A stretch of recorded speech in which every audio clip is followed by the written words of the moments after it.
Morning, folks. Phil Gallagher here for some D&T action. A while back, I had a request from someone, from Lord Darkview, to go and play some D&T that had Restoration Angel in it.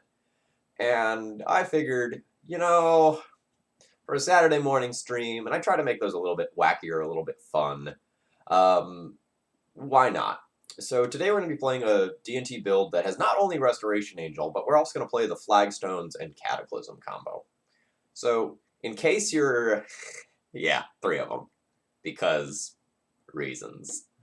In case you're not familiar with the combo, if you play a Cataclysm while Flagstones is in play, you sacrifice your Flagstones, and then after Cataclysm finishes resolving, you get another Plains card. So you can leave yourself with 2 lands and your opponent with 1 land. Flagstones has some severe downsides, especially around things like Back to Basics and Blood Moon, so you have to be, wary of actually playing it. But, if we were going deep on the 4-drops, we were going deep on the 4-drops. This build is playing a lot of, fun cards, in my opinion. Like, Restoration Angel versus Oko is weird. You really don't want to get a Restoration Angel Oko'd after playing 4 mana for it. But if your opponent Okos something, and then you un-elk it at a critical time, I guess that could be kind of cool. But I'm a little skeptical. To support the whopping 1, 2, 3, 4, 5, 6 4-drops that we're playing, we are going up to a 25th land in this build. So we should be hitting our land drops on time today. We're also going to play a Mangara, because Mangara and Restoration Angel is super cute, and why wouldn't you do that? Let's just go ahead and jump into leagues. I've got about 2 hours this morning. I'm going to be taking a day trip to Charlotte with my girlfriend later today. So, have to make sure I get there at a reasonable hour.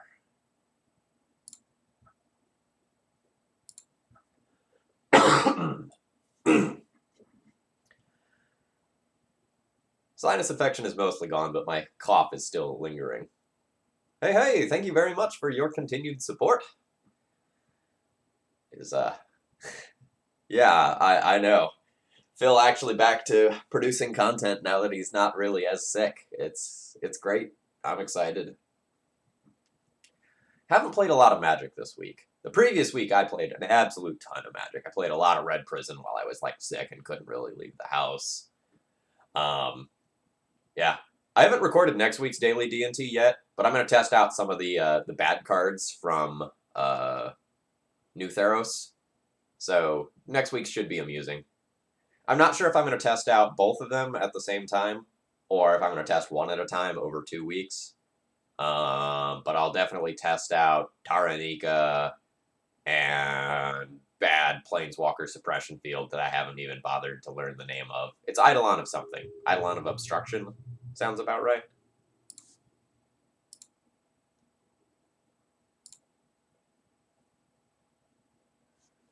I just played against this player. I think it's D&T.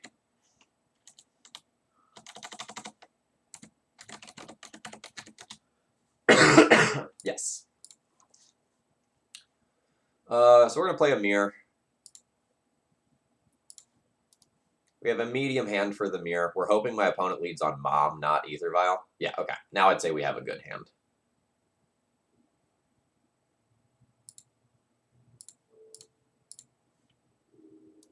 But we definitely were going to fall behind over the course of the game if our opponent just played Ether Vial on turn 1.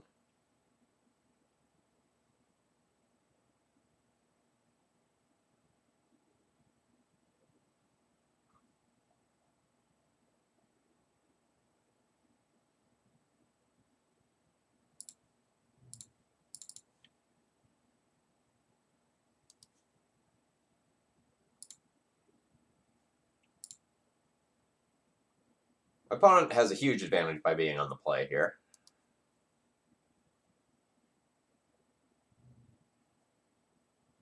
I really hope they don't play Mirren Crusader this turn. If they went, Mirren Crusader to invalidate my sneaky little Batterskull that's coming, that would be quite bad for me. So you remember what I was saying about that sneaky little Batterskull? let's forget that part.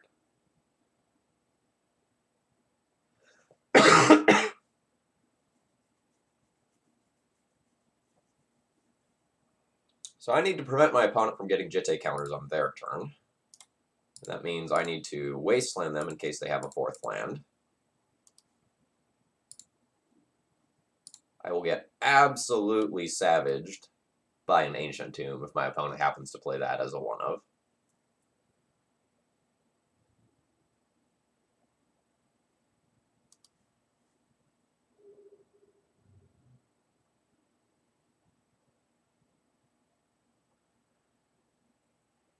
Okay. So my opponent has a first strike creature. What does that mean? That means that if they... Like, say I put in a Batterskull and I block the Thalia. They'll do 2 damage to my Batterskull Germ, and then they can use both Jitte counters to kill my Batterskull. So I can make a choice here. I can gamble that my opponent doesn't have a fourth land and port them. But if they do have, well, not the fourth land, the third land, I guess, in this case. The fourth land total. If they do have the fourth land and I port them, I basically lose out on everything. But if I port them and they don't have the next land, then things start to get a little more interesting.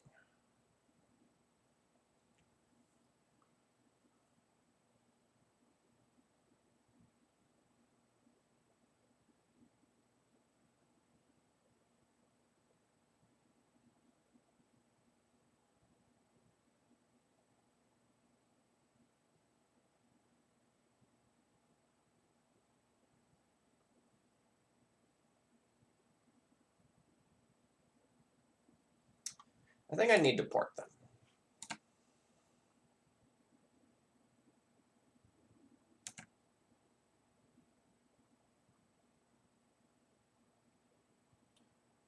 I think if they don't have the land and I get to choke them on mana, there's a pretty good chance that I walk away from this game winning.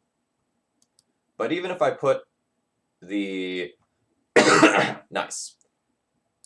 Well, we can just stop that conversation there then. We come out very, very far ahead now.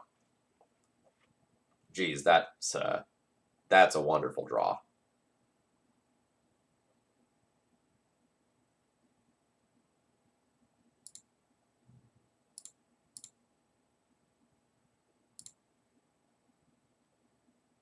So this is very similar to porting them.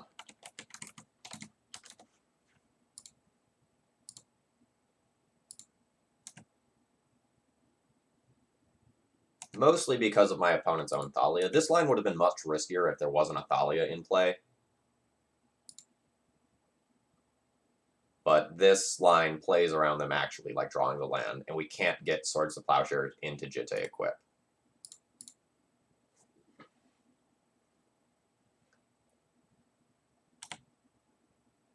Sure.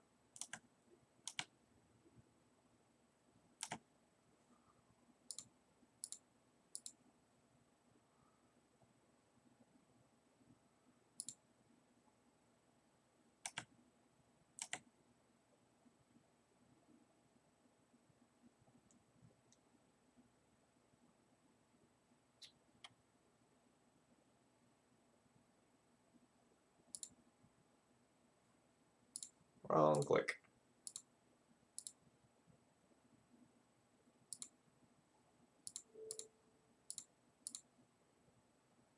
We have built a death machine, folks.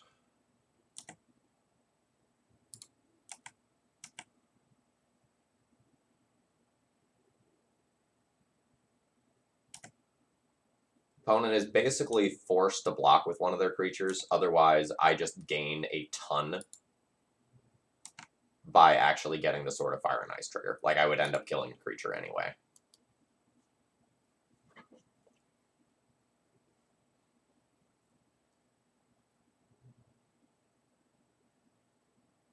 So a Flicker Wisp is nice from my opponent because it would, like, kill my Germ token.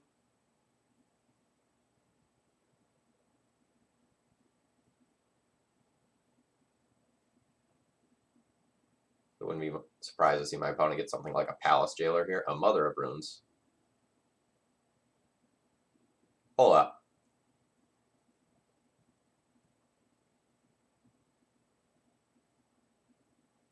Oh, they have the Ether Vial. I see. I see. Okay.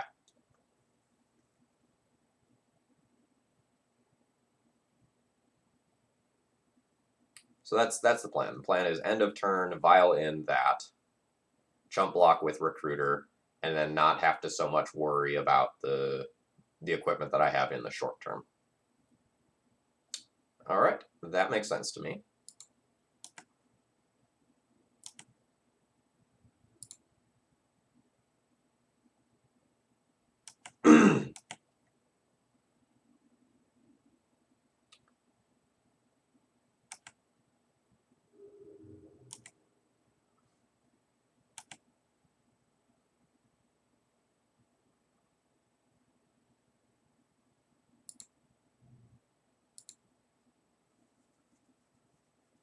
So next turn I'm going to want to be attacking with my Revoker.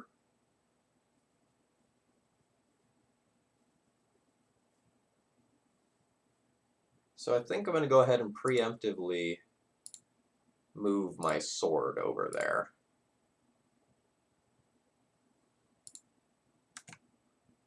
And call that a turn.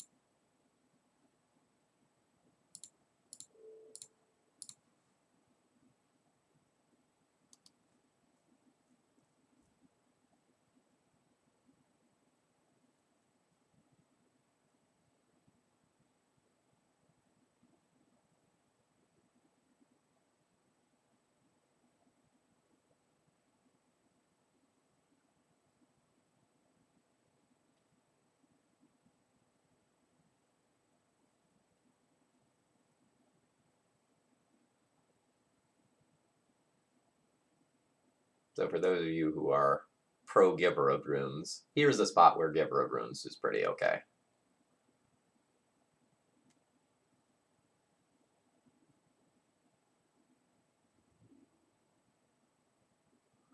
So note that my opponent chose to cast that Stoneforge Mystic, so they're representing having something else off of their vial.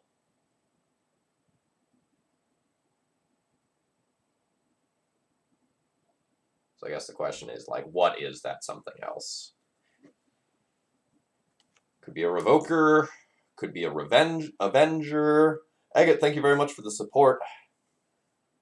Could be another Stoneforge.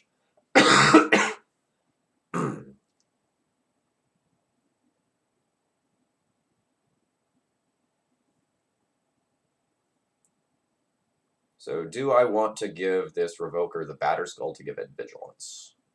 That is my current question.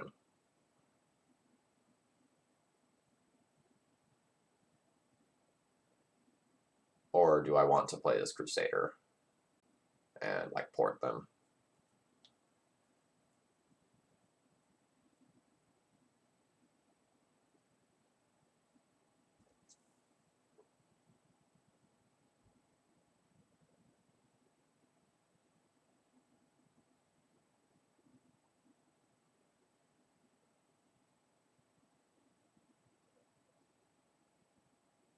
I'm a little hesitant to move the Batterskull,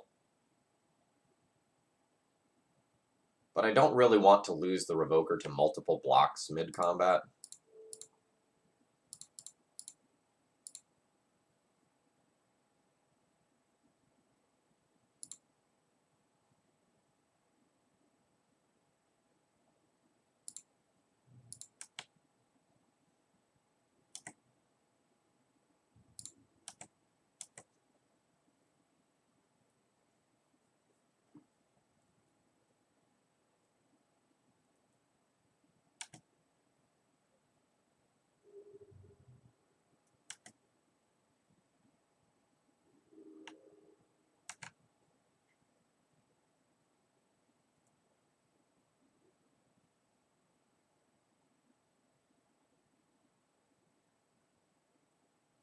So the reason why I'm hesitant to like put this Revoker onto the battlefield is that if the Revoker leaves after I've gotten rid of my Batterskull, it represents an opportunity for a Flicker Wisp blowout.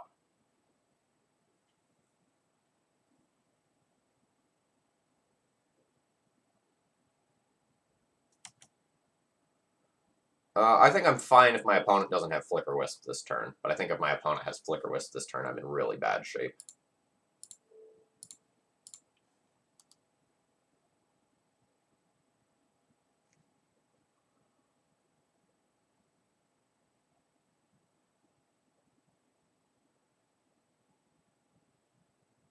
It's like tick up Vial, blink my Revoker, equip Jitte, bash in, and I think I'm in trouble.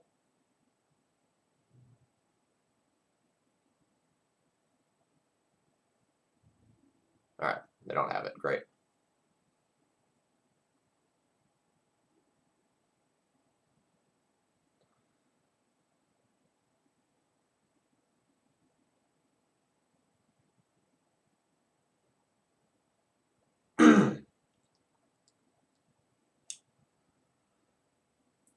So I would like them to not have 3 mana, so that they can't just like...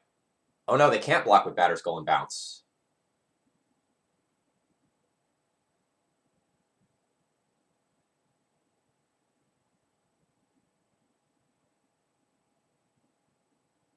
Because of their own Revoker. That's interesting. But they've left up 3 mana. As if that's part of the plan.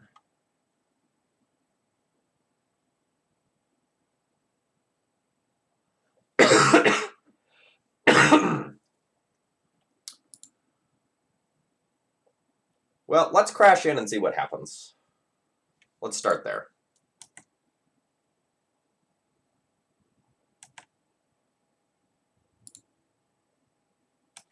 You know, this thing has a whopping 7 toughness.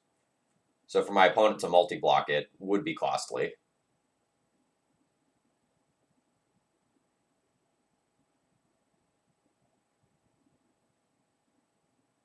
Great. Worst case scenarios aren't happening here.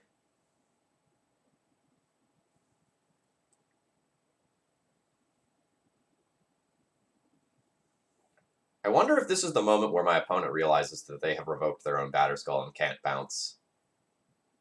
Yeah. This is the pause where they go, oh no, I did a goof.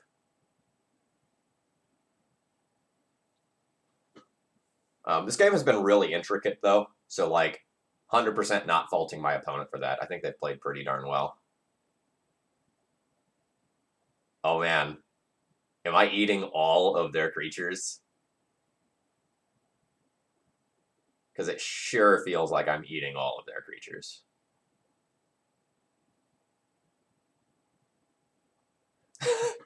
Okay. So they're throwing away their Revoker so that they can, in the future, bounce their Batterskull. It's kind of hilarious.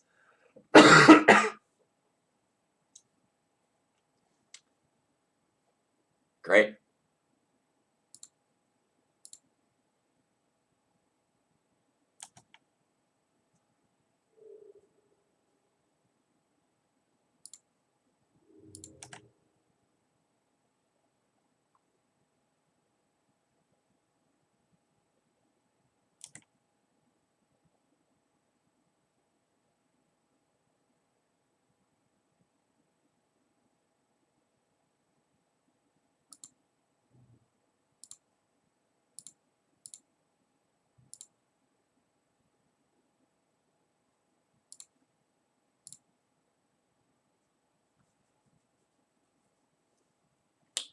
Note that we can't move any of the pieces of equipment right now.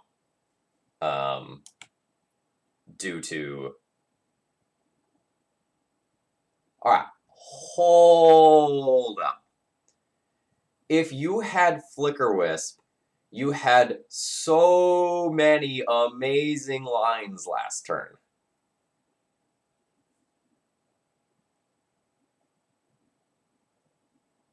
I do not understand.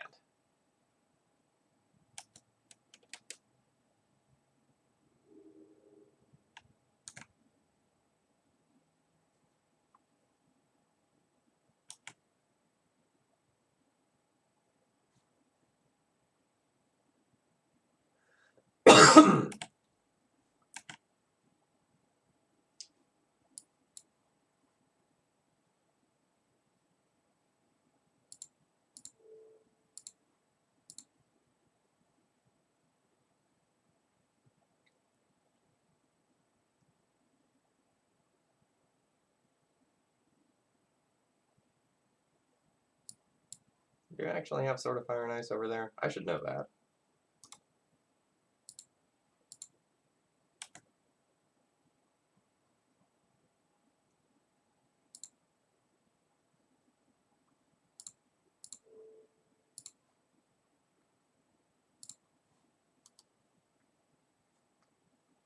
No, Magar's probably not worth the slot, honestly.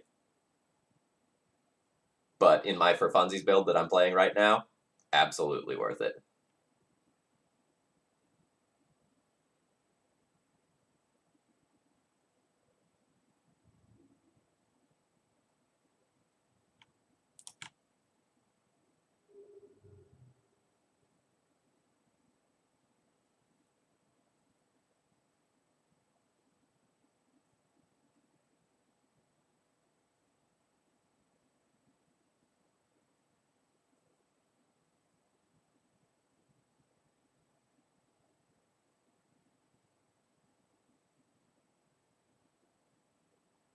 Hey, hey, welcome.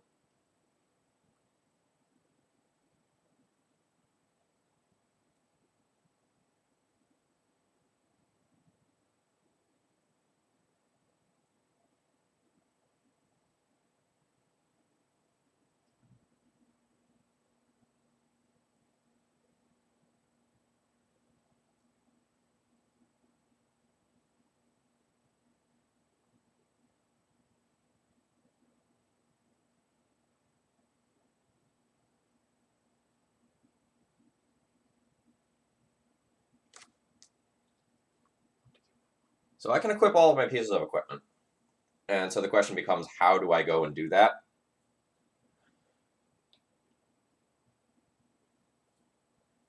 So Mirror Crusader can't be blocked by Batterskull. So I probably put my Jitte on there, and then I put Sword of Fire and Ice on Stoneforge Mystic. And then the question is, what do I do with the Batterskull after that?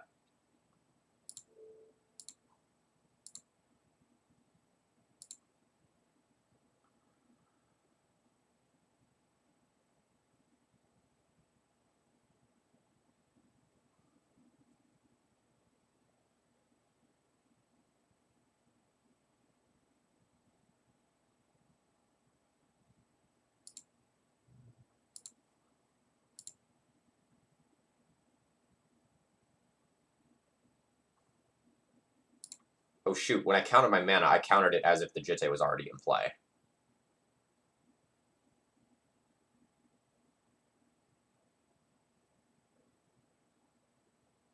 Shoot.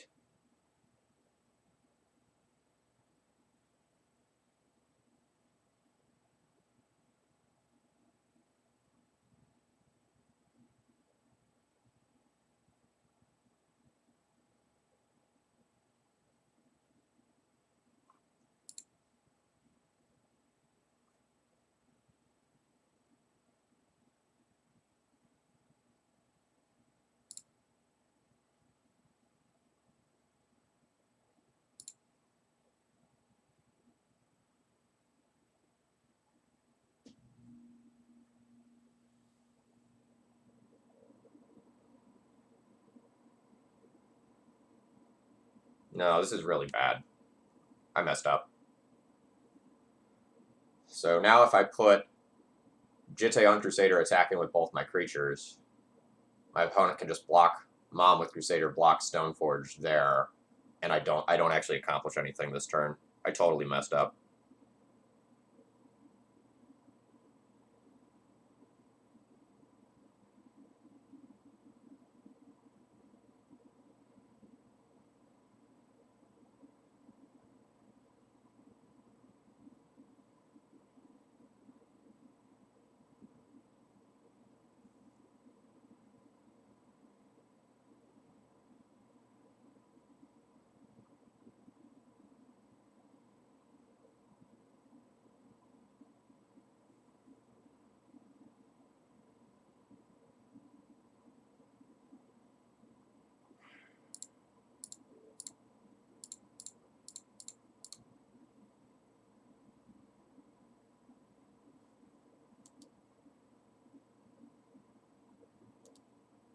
Yeah, I miscounted my mana and counted it as if Jitte was in play. That was such a costly mistake.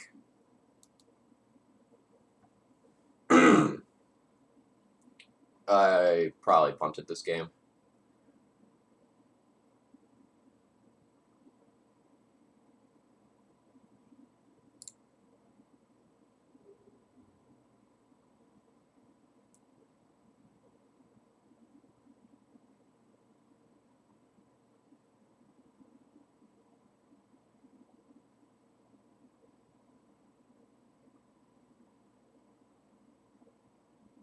Alright, that'll do things.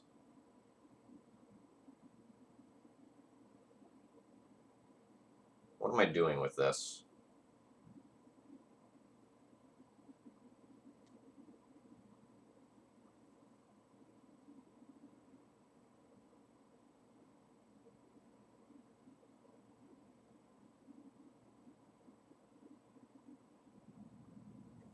So my Stoneforge Mystic essentially does nothing unless I convince them to use Jitte counters. It's possible that I need to, like, post-combat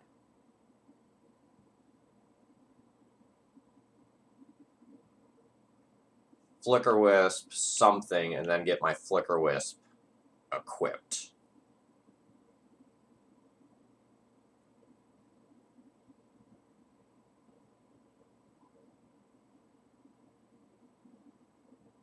So my Stoneforge attack does nothing right now. My Mirror Crusader attack does nothing right now. But every turn I let them just tick up with Jitte is devastatingly bad for me.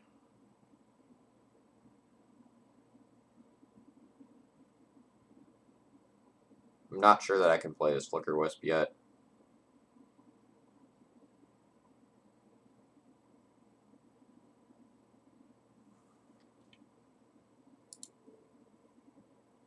I think I need more resources.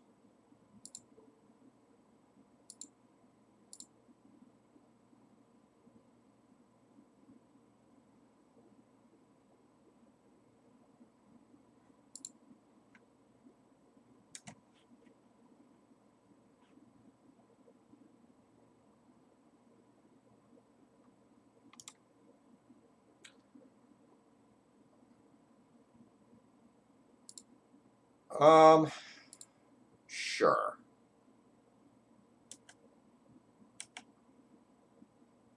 I find it acceptable to attack with the Crusader.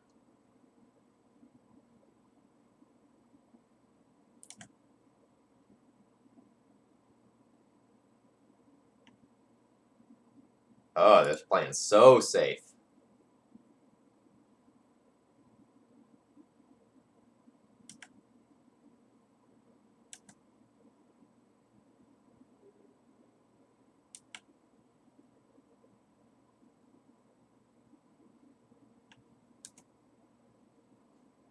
Now, give my opponent credit where credit's due. They're playing great.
So I'm going to see if they repeat the same line from last turn here.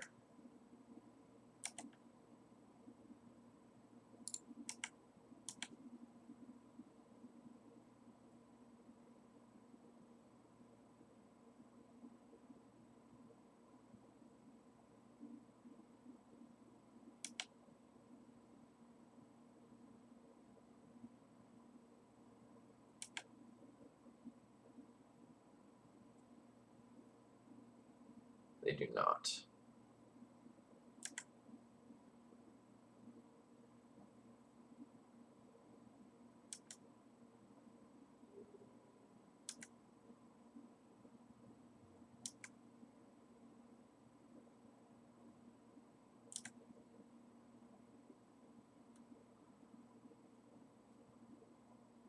So I might need to just Flicker Wisp their Jitte at this point, so that they can't accumulate enough counters to kill my Crusader, because the Crusader leaving the board is pretty bad.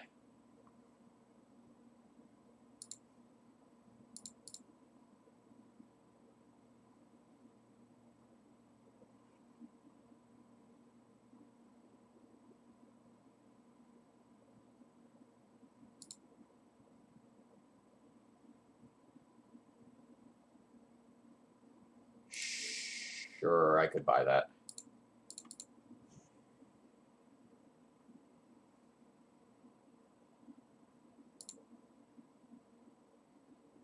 We're not really getting in with diversified threats right now anyway.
Restoration Angel is interesting.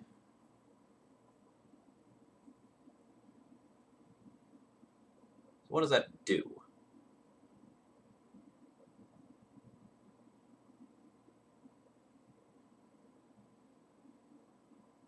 So I need to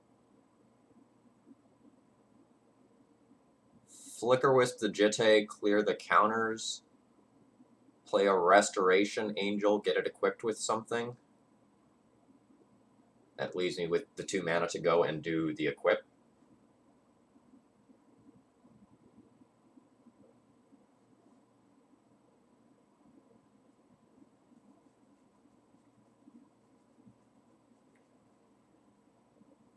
So if I Flicker Wisp Mom, they give something protection from white.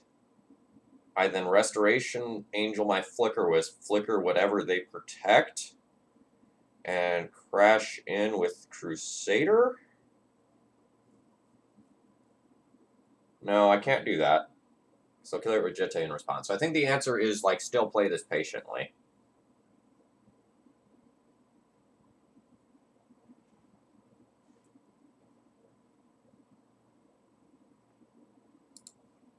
So let's go 1, 2, 3.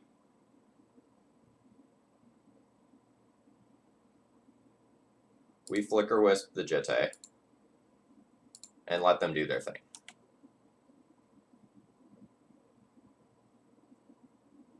Yep.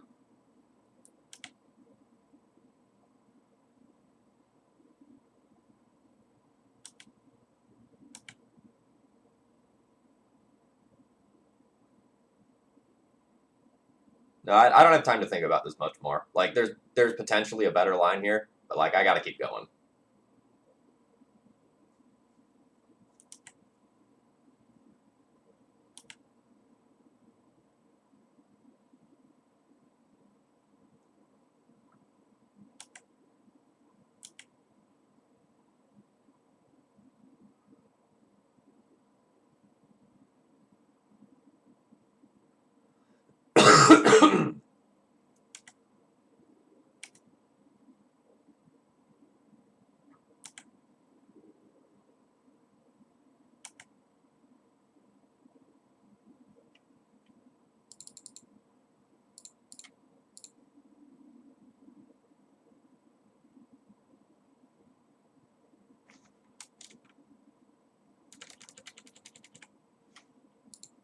No, I can just do this at instant speed because my 4 toughness.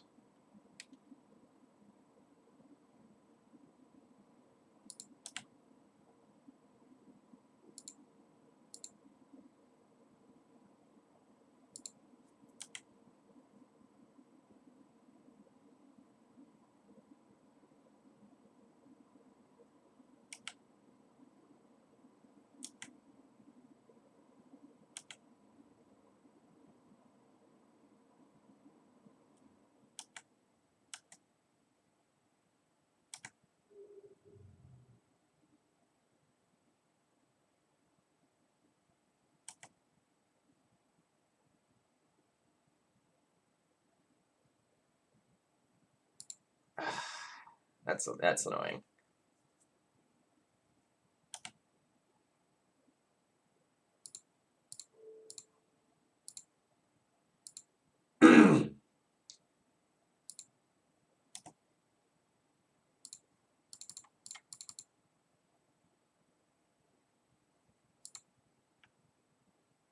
Yeah, I mean, I played towards something good, and we did not get rewarded.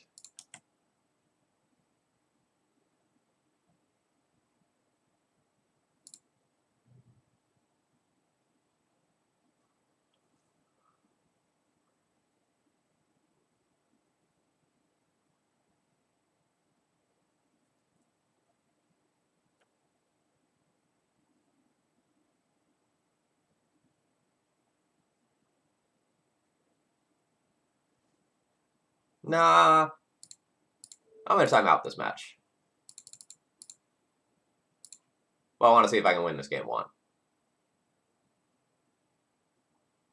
I don't care about winning the war. I care about winning the battle here. This is way more interesting than anything else that I'm going to play today.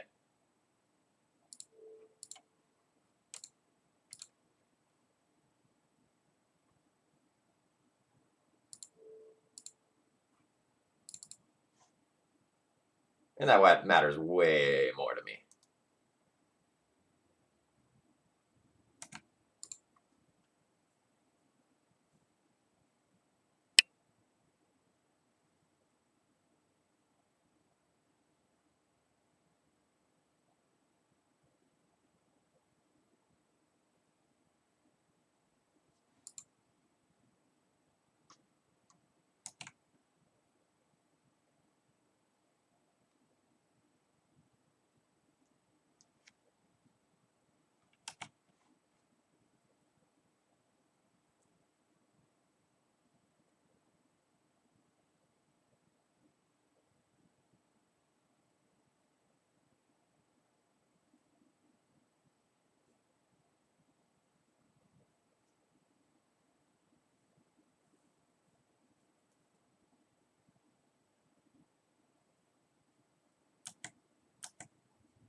Alright, I've put them on the defensive at least.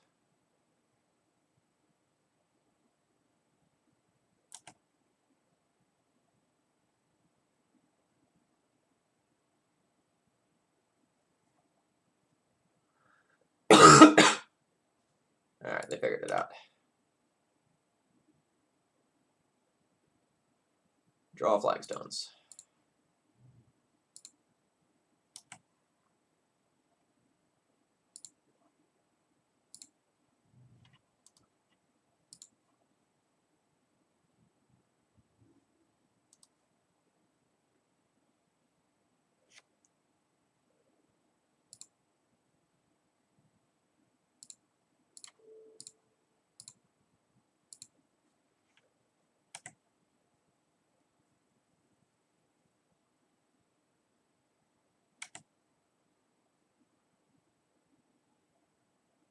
That should end the game.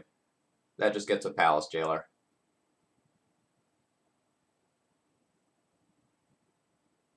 And then they still have the port to tap down my factory. Alright. I'll concede there. GG. Very well played by my opponent.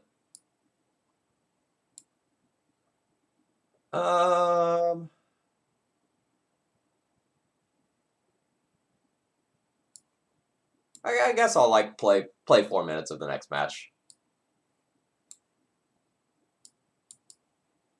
Like I can't win 2 in 4 minutes, but like we'll play a little bit. That was fun.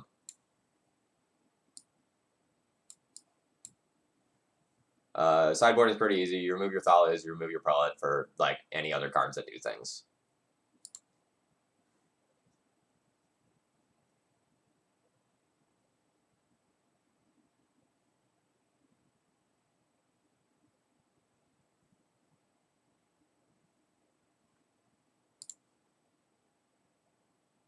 That doesn't do anything. That sounds good.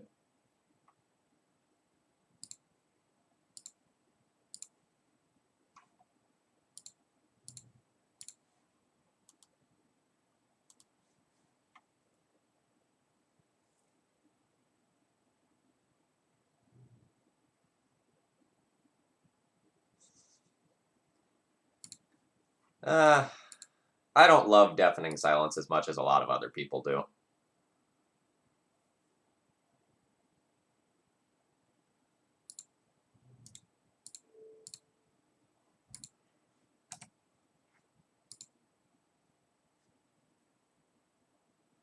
I think it's fine. Like, I personally like Chalice better as a sideboard card.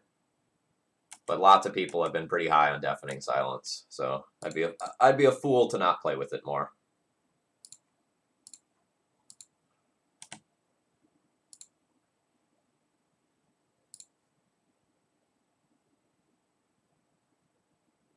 I'm trying to get them to wasteland me.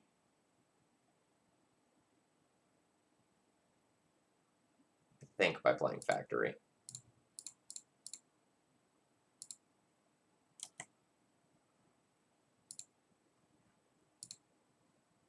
Because I think them wastelanding me is going to favor me a lot. They're presumably light on land.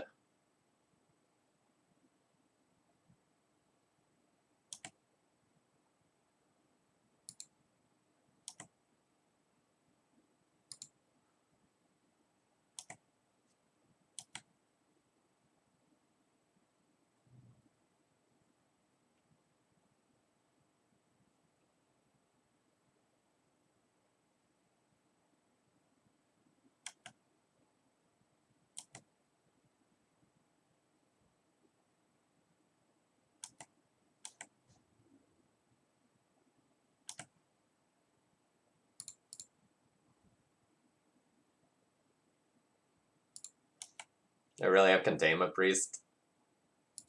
Okay, no. I was going to say.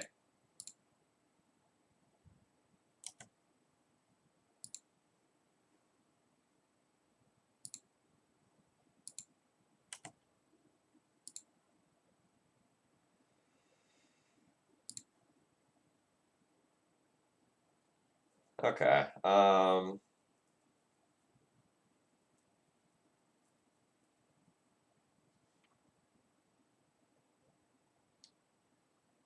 This is a good draw. The question is, like, what do you do with it? Do you wasteland their wasteland, or do you wasteland their Caracas?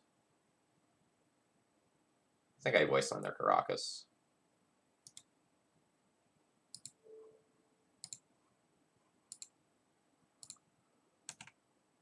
Because that probably makes it so that they're obligated to wasteland our factory, and we still have one more land.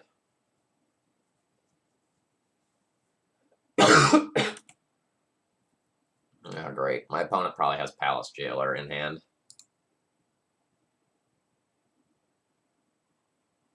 I got super punished by not responding there. Because I was talking. Ooh, no, they name it Aether Vial. Interesting. I thought they were gonna name Stoneforge Mystic and like just try to like effectively tempo time walk me.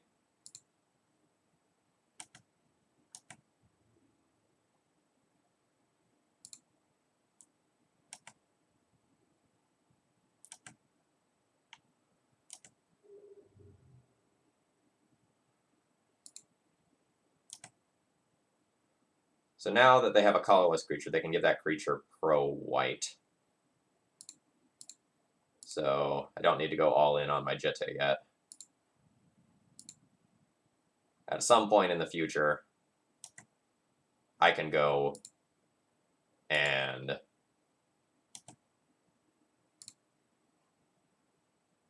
like maybe get in with my factory if they tap the wasteland.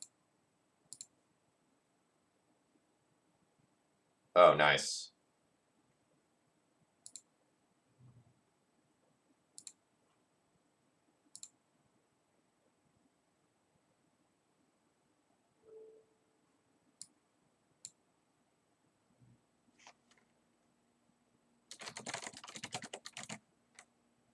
Let's play this game.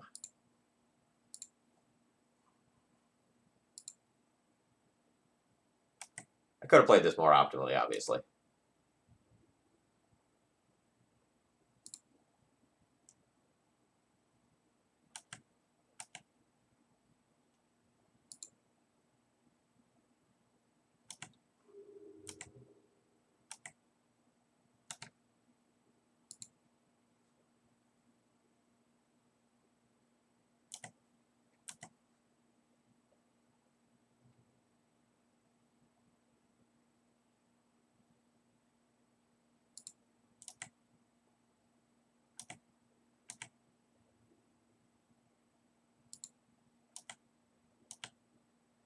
Yeah, exactly. That's what I meant when I said I could have played this more optimally.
This is the point where the game has ended. Like we time out, but we would win this game too here from here. Basically 100%. Even if our opponent like has something really sweet off the Ether Vial, like we have Flicker Wisp.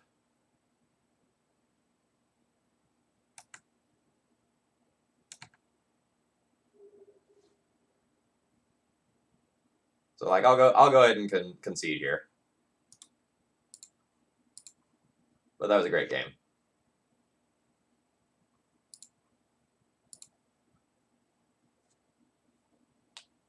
Oh, that was really fun. That was worth the stream today, right there.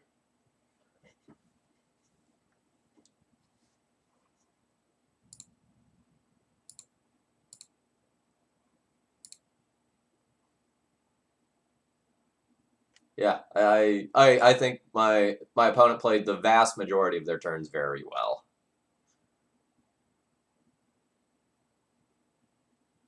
You know, I think we both made play errors. That's obviously going to happen in a D&T mirror that runs that long like that. But it was a well played game on both sides.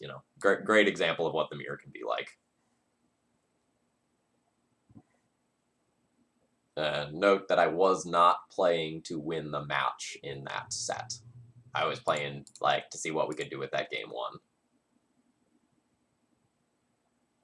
It depends. If I have an event that I'm preparing for, I'll play a ton of D&T off stream. Recently, I've been playing a bunch of this roguelite called Hades off stream, and that's been eating up my spare time. And last week, I played a ton of Red Prison offline. But if I'm preparing for an event, I might play 3 or 4 D&T leagues in a day over the weekend. A couple of times, do a build my own GP.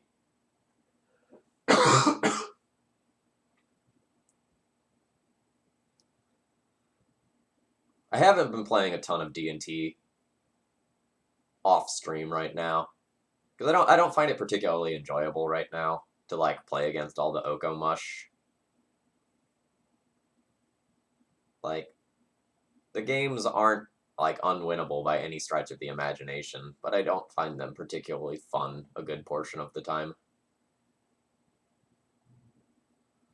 Alright, maybe some sort of bug depths deck.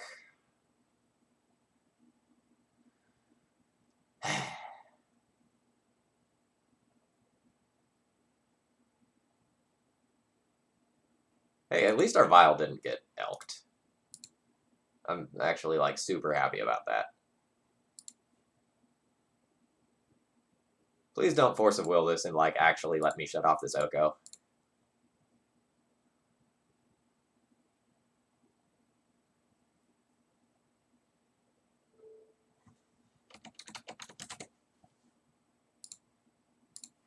Yay!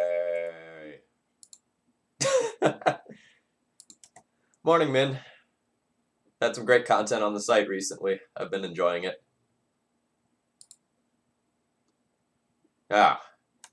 We shut off that just to lose to the oops I 2020'd. Thank you! Thank you! Thank you! Yes! Yes!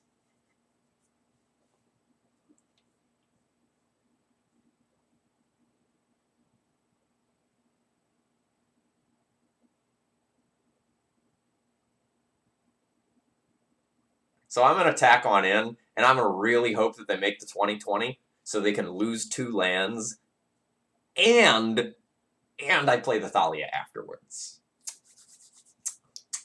That would be tasty.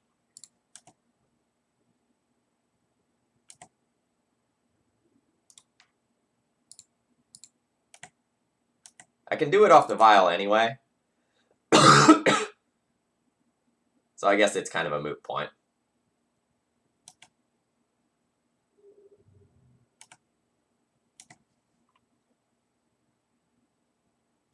Essentially, Oko does everything. It is a board control card. It is a threat. It invalidates your tactical cards that tend to be really good against these sorts of decks.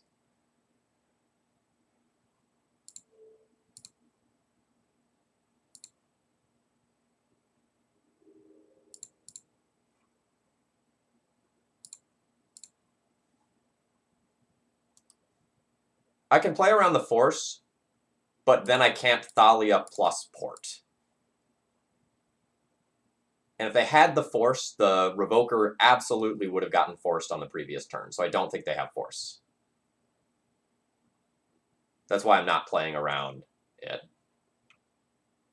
Yeah, I am also not 100% sure that they actually do play Force. Nice.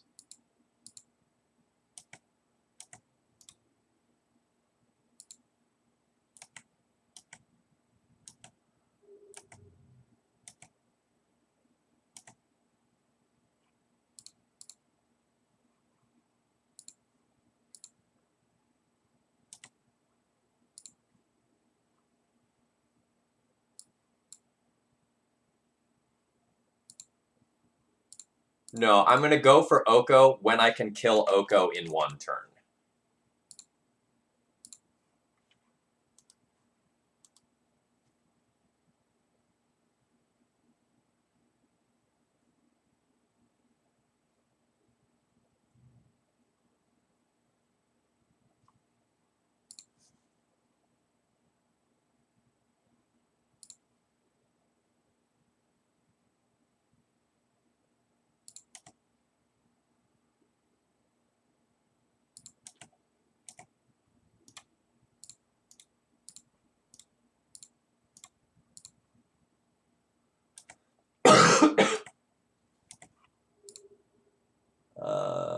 Homemason, Ninjace Takeo, Avatar VA, thank you all very much for following. I hope you enjoyed that mirror match round 1. And I hope you enjoy watching Oko get bullied. Nope. Forgot my own Thalia there for a second.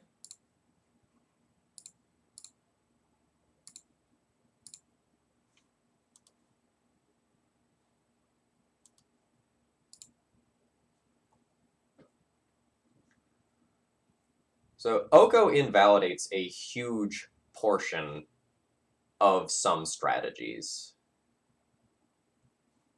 Like, I want you to just consider a deck like Red Prison. Think about how much of that deck is just invalidated by an Oko being in play.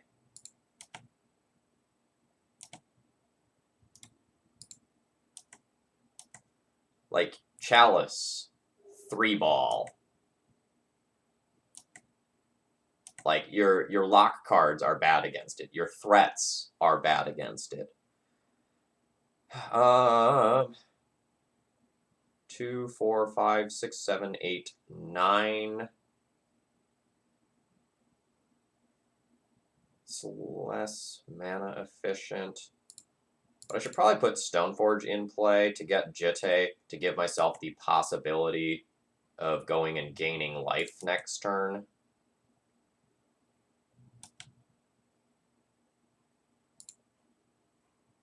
So that I can go above 20 so I don't just die to, like, oops, I merit lodged.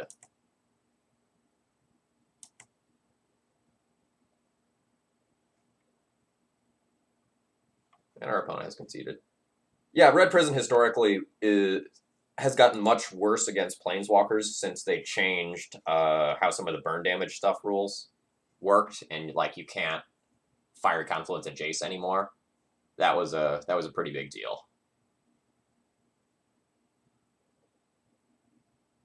While, like, let's say your opponent had a Jace was devastatingly good against you, but your lock pieces were still there, right? So, like, if they were brainstorming, but you had, like, the Chalice in play, they couldn't use all of their cards efficiently. Oko just, like, shuts off all your lock pieces. Like, oh, you're hiding behind a bridge?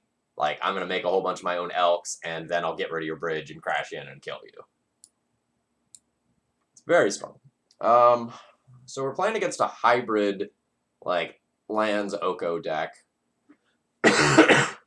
And we have to decide how we want to, like, go about fighting them. And I'm going to be honest with you, I have not played against this version of the deck with D&T.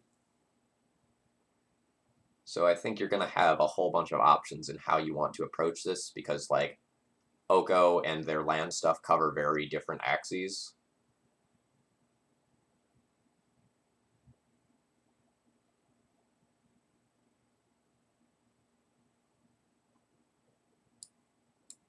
At the very least, I'll do that.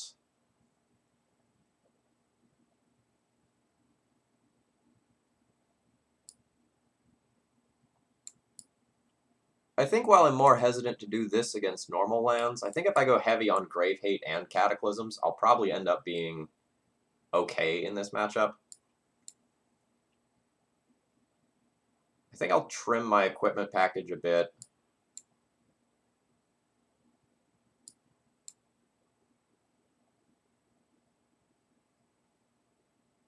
I don't know whether or not they have the Punishing Fire engine.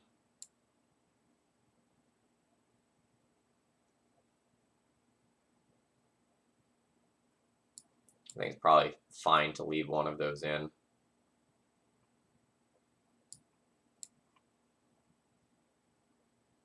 probably bringing in too many cards here.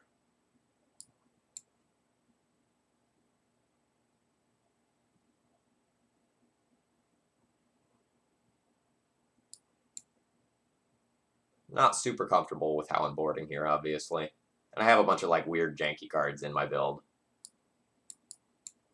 This would leave me at 19 creatures. That's like a touch 2 creature light, but I'm whacking the submit button because I have 5 seconds, and then I'll revisit my sideboarding if we go to a game 3. Once I have more information about like what my opponent is doing with their deck, I'll be more comfortable with making decisions.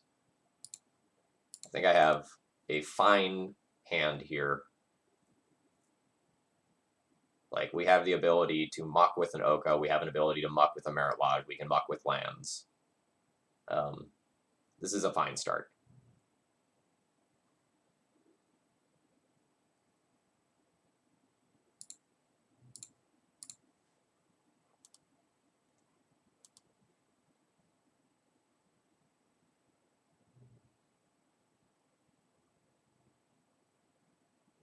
Do you want to port me while I'm ticking up this Ether Vial? Because I'm okay with that.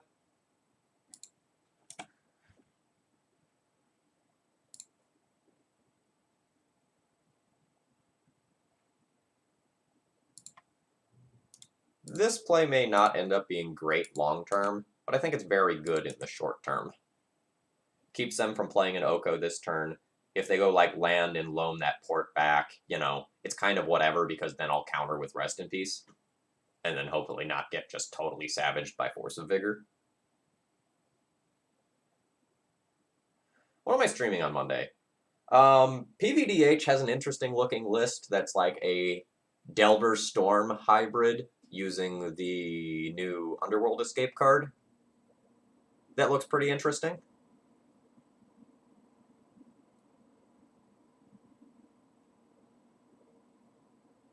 So that's my current front runner. EE for 1. Yeah, I don't mind that. We're probably not going to get any value out of our Ether Vial unless we draw a 2-drop, but that's okay. I'm just going to make sure I didn't click a wrong button there.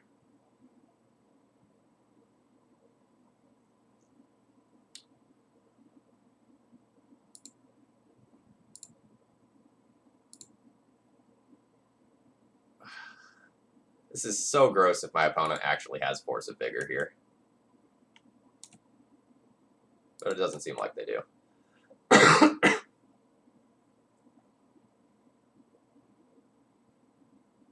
Hey, and welcome. For those of you just tuning in, hi, I'm Phil Gallagher. I run ThrabenU University, and today we are playing some Death and Taxes, as you can see. We had a really interesting mirror match that drug on to time earlier today. That's 100% worth watching.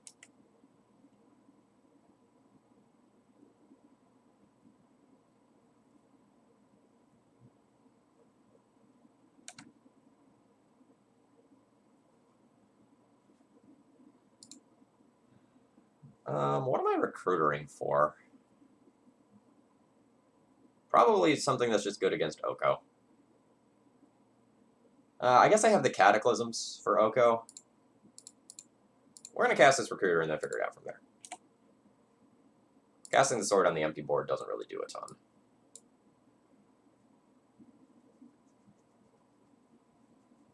So I can get Flickerwisp to threaten the value engine. I can get Mangara, I can get Crusader, Jailer, Revoker. There's a lot of options.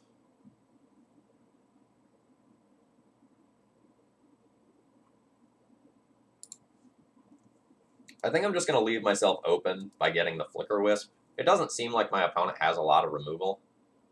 That's kind of a kick in the teeth.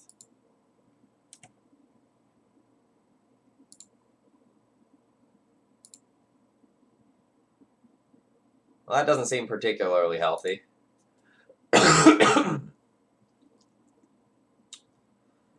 I mean, like, cool and everything. Like, that's great, but 12 hours is a lot. Like, make sure you're taking care of yourself. You know, I have a tendency to like not eat and drink enough while I'm streaming.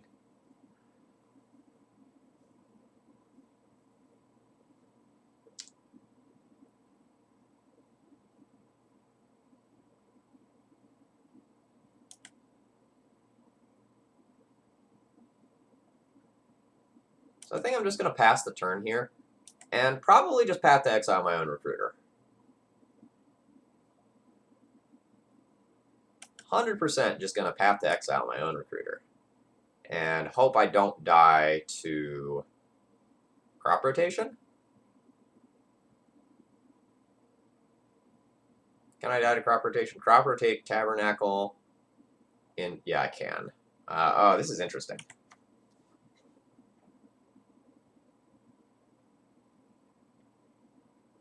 No, the website hasn't been touched in a couple of months. I haven't touched the website since I took my new job.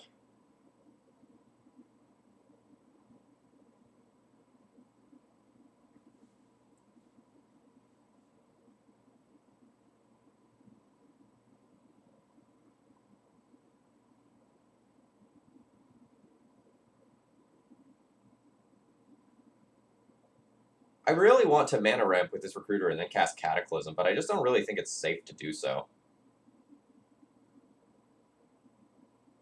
Like, if my opponent doesn't have crop rotation, I just, like, instantly win the game on the spot without a doubt. But I just don't think I can do it.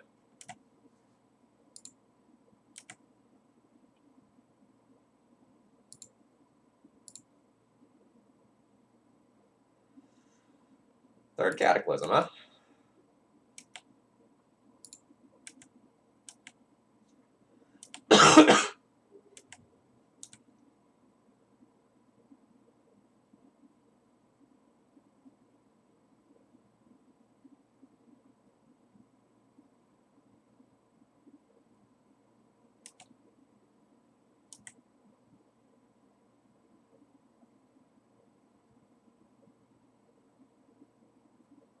My opponent's deck has a bunch of Okos in it.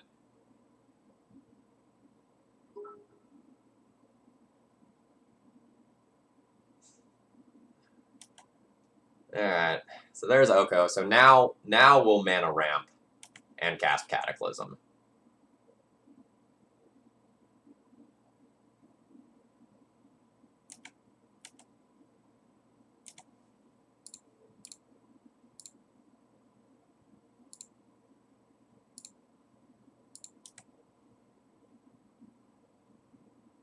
What is Cataclysm good against?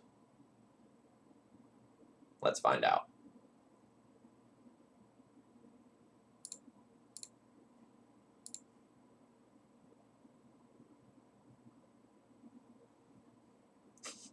Yeah, Stryfo's right. Listen to Stryfo.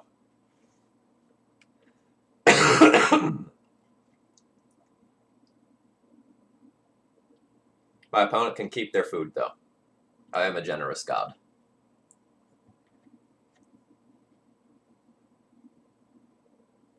So normally I don't board in Cataclysm versus traditional lands, like non-Oko lands, because they just rebuild faster than you do.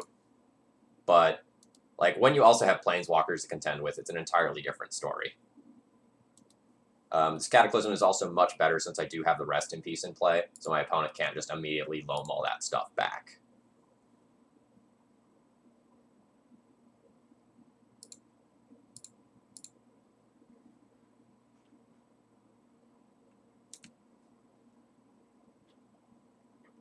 Yeah, today's stream going real well.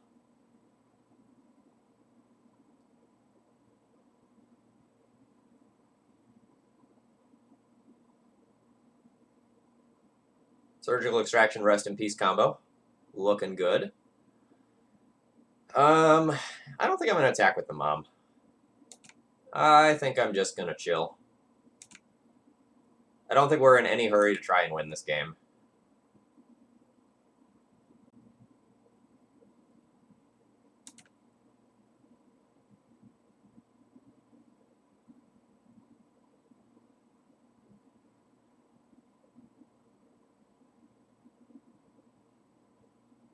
Well, I'm going to cast that. See what opponent does. It would have been more interesting if they didn't fetch.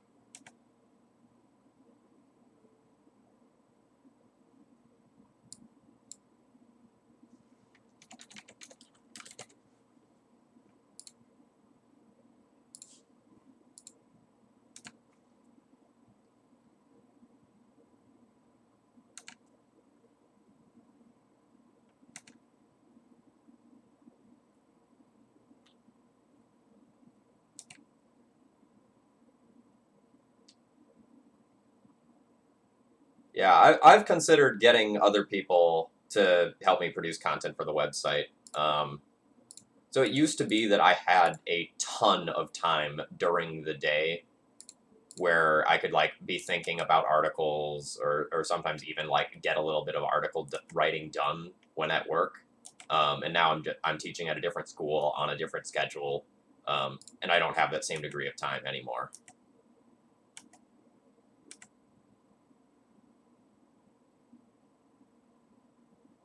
So they should turn their thespian stage into a forest here, so I can't wasteland it.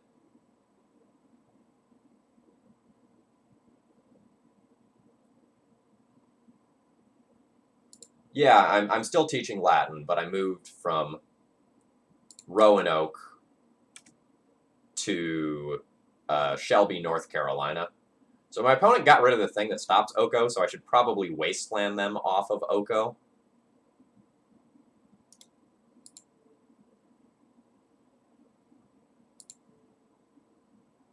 A little punishing if there's a crop rotation.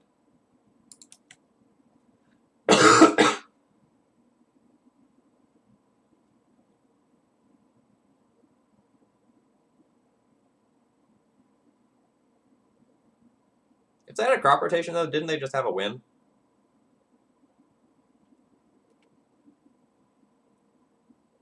Right, they had 4 lands, so while I was tapped... Oh, no, I have the Mom Flicker Wisp thing. No, they don't just have it. I take it back.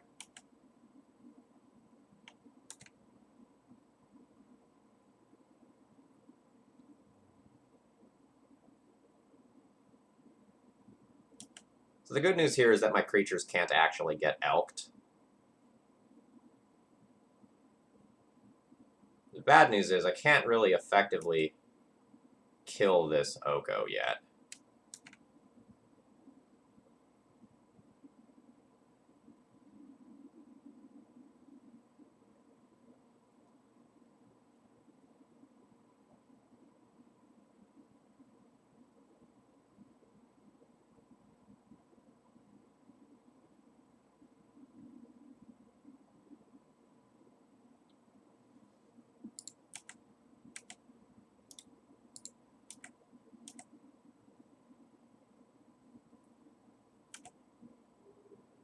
So Oko will plus to 4, so I need more than just Flicker Wisp to kill it.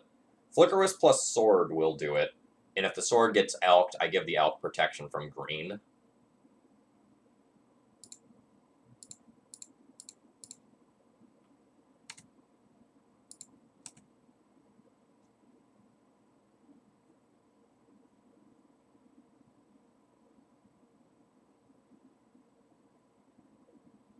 Oh, I'm very open about that. You know, when I do an introduction to who I am, I state that, you know, I am a streamer. They pop in from time to say hello.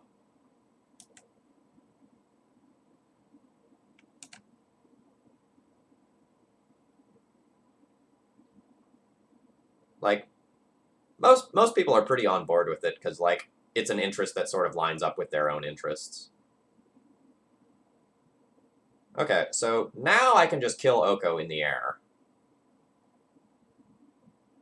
And that's all totally fine and good. So probably...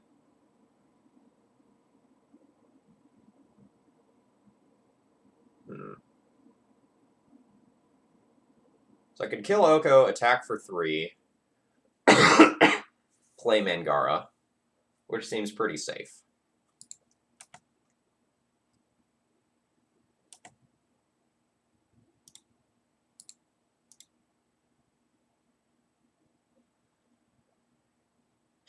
I don't think I'm going to play around crop rotation for Maze. Like, I can do so, but I think the cost is somewhat high.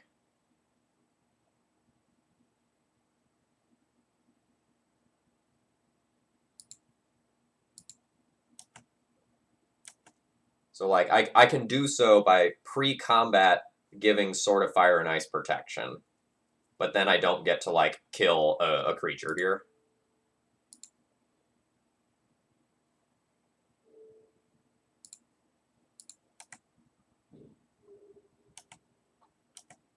So, like, I can play around a card there, but it's not free for me to do so.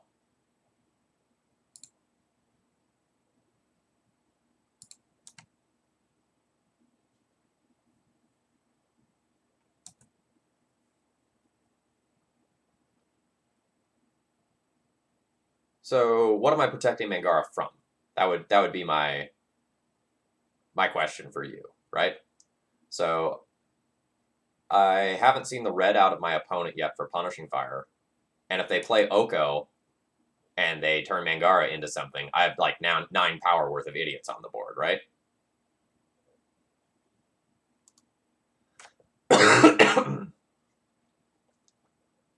So I don't think I'm actually getting ahead by playing around the Maze of Ith there. Like, I think I leverage my position better doing other things.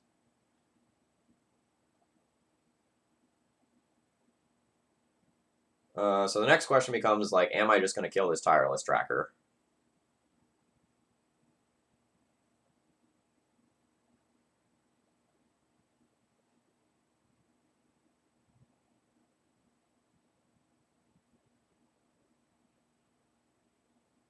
Sitting on the Mangara is also pretty good.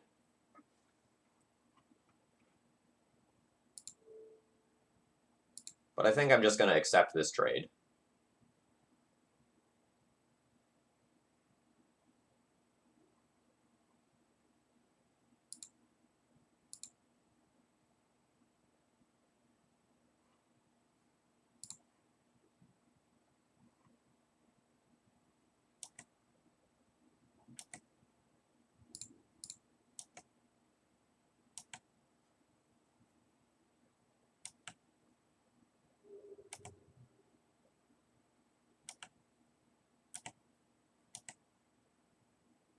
So note, if I attack with the Mom next turn, I do represent lethal.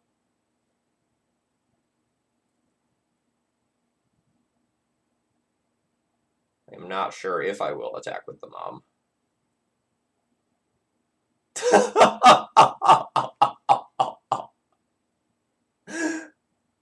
Oh, man. Rest in peace, doing some work.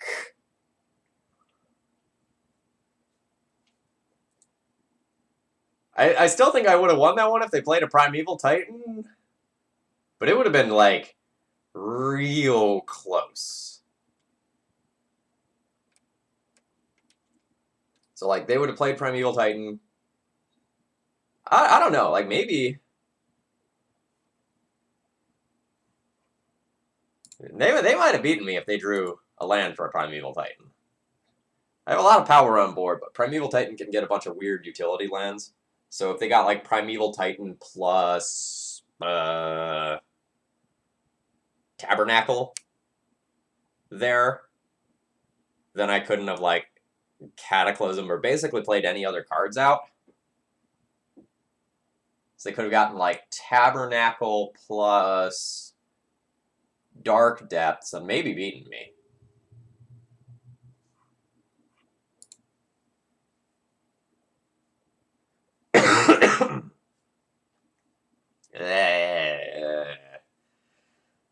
Oh, this hand's awkward.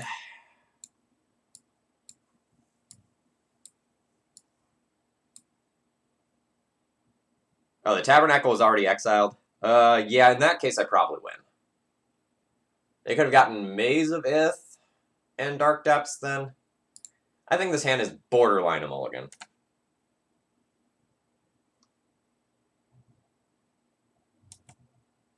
Yeah, I'm not sure what I think about that Ether Vial promo, because I like the art that's in the foreground, and then the background is just, like, a color. And I find that a little disappointing.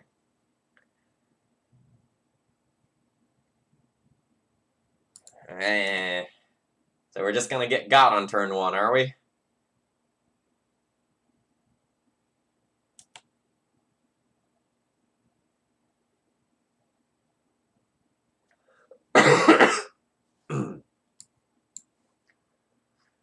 Alright. Well,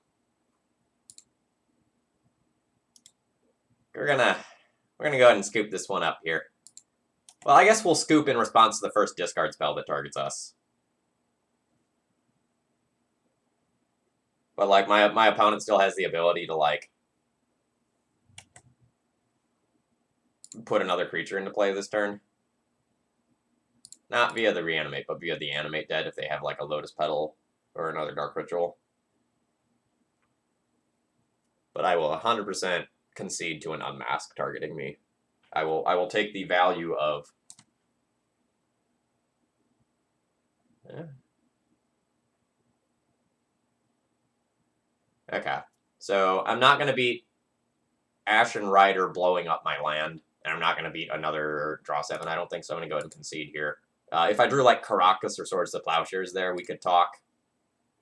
But I think the unknown information is more valuable than playing out the rest of that game. Alright, Surgicals, Needle, Deafening Silence, Path, Rest in Peace. I guess Prelate. Probably not Council's Judgment. Yeah, I haven't seen it in paper yet. I've only seen it via images. So it may look better on paper than it, like, does in practice. Like, just looking at the image online. So what if I cut my Stoneforge Mystic package and the Restos? That puts me at 61. I can probably pretty safely cut a land here. Like, we're playing an absolute ton of them.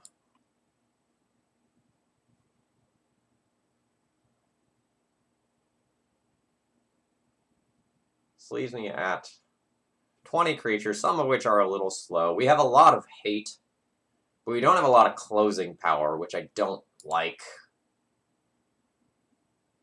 So it's possible I should, like, adjust things to keep 2 Stoneforges and a Batterskull. Keep. It's not amazing, but it's good enough. I don't like how soft I am to a Chancellor here.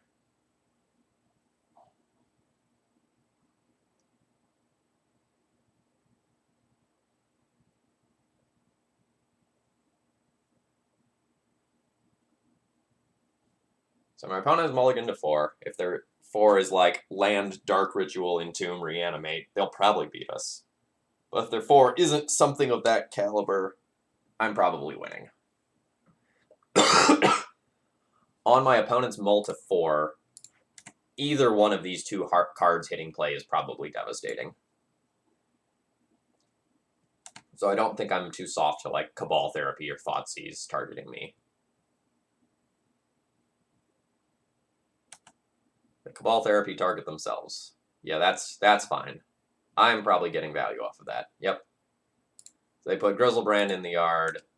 I'll rest in peace that. Do they have another land? They have a Verdant Catacombs. We'll play a Wasteland.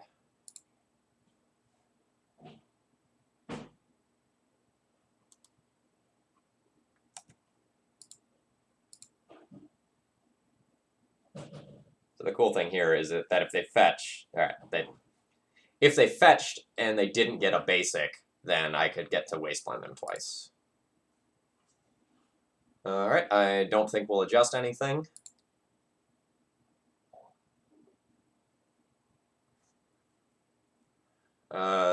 This one I'm going to go ahead and mulligan. While Caracas is fine, I don't know that this hand actually gets me anywhere, right? So I have no hate card for what my opponent is doing. So if my opponent just produces a Grizzlebrand, I bounce it with Caracas, they've drawn a whole bunch of cards. I can maybe Path to Exile something. But I don't know that this hand actually wins the game. Like, I have no hate peats if my opponent doesn't produce a turn, like, essentially a turn 1 creature. I think I can get a better 6 than this.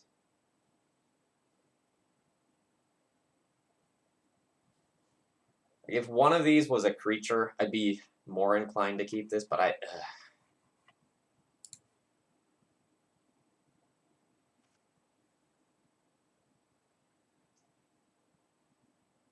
So this is a 6-card hand. Yeah, we won game 2. This is a 6-card hand minus Crusader. I don't think it's strong enough to win. I'd love to see one of my surgicals. I know I only have 2 of them. I think I'm willing to go to 5. But I'll probably keep a mediocre 5.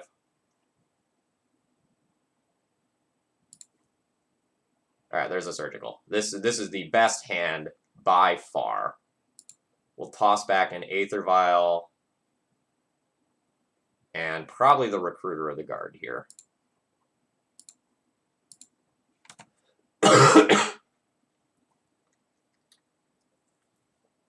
We're slightly susceptible to our opponent playing slowly this game.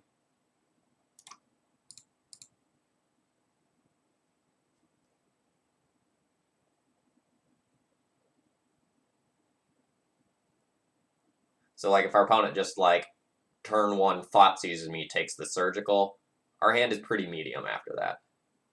But if our opponent just YOLOs it, like, the ability to surgical their first thing that they put in graveyard, followed by Caracas Vial, followed by Revoker and Griselbrand, is really strong.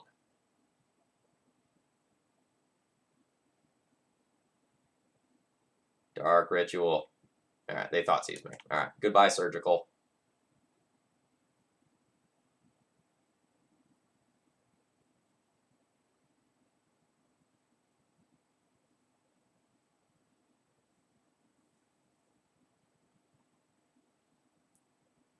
I would also potentially lead on Port over Caracas, in case my opponent does, like, Ashen Rider-based shenanigans. It's really only punishing to play Port first if I draw Wasteland next turn.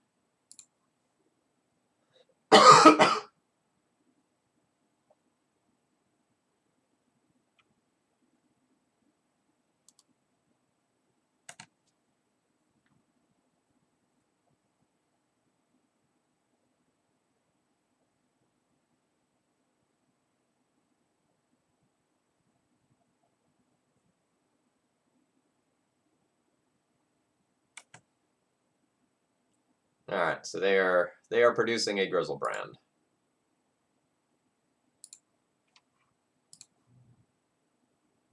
So I'm going to get to bounce that.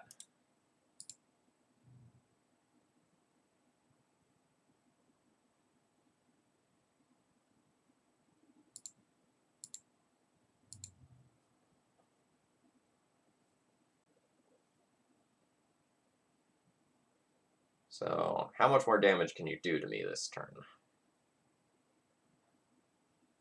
Slash, how much life are you willing to lose this turn?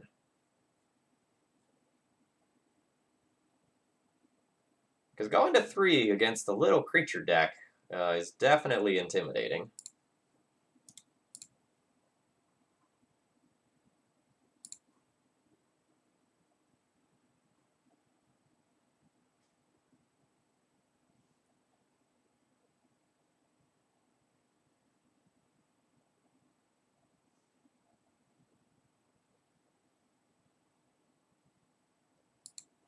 Don't think there's particularly a difference in when I do this in terms of timing. I wouldn't be surprised that they draw 7 now that they don't have to discard. It really depends on, like, how good the rest of their hand is. Yep.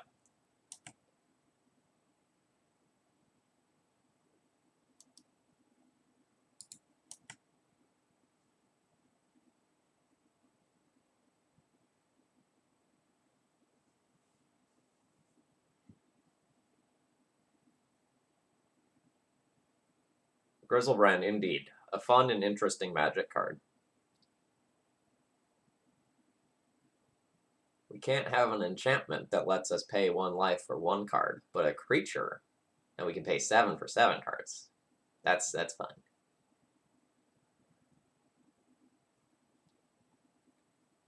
I do miss the diversity of older Reanimator lists, right? So, like, it used to be that, like, Reanimator had, like, cool tactical choices, and, like, all right, on this weekend, am I playing, you know, Inkwell Leviathan main deck? Am I going and playing, something that lets me go wide, like Grave Titan? Am I playing Inferno Titans? Like, there used to be a lot of, like, cool flex slots that saw play in Reanimator, and now it's just, like, I'm gonna put Grizzlebrand into play, and then I'll reluctantly put a second creature into play if my opponent isn't dead yet. Oh, yeah, absolutely. Like, the creatures that we've gotten in the past couple of years are just better than the ones that we used to have as a whole. So, like, Ashen Rider replaced a lot of the other, like, flex slot utility creatures. So, like, that's exactly what we're going to see now. Like, we're going to see the Ashen Rider blow up my Caracas and then another Grizzlebrand being produced.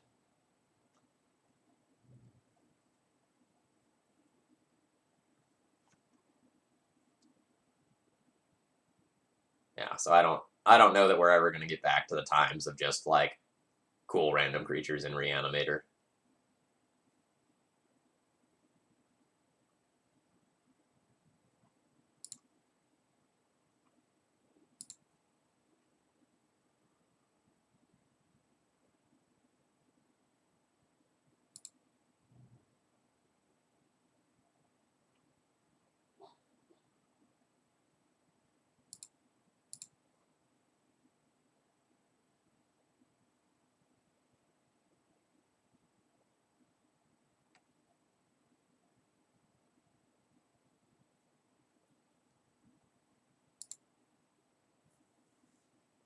Well, I think without Grizzlebrand, Reanimator would have more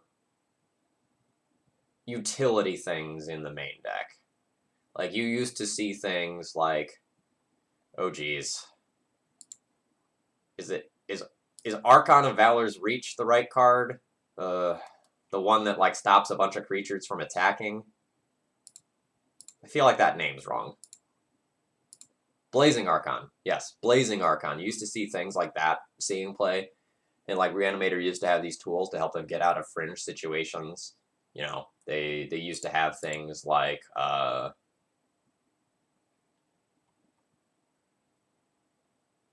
Inkwell Leviathan that served as their, like, giant True Name Nemesis for when you were playing against removal decks.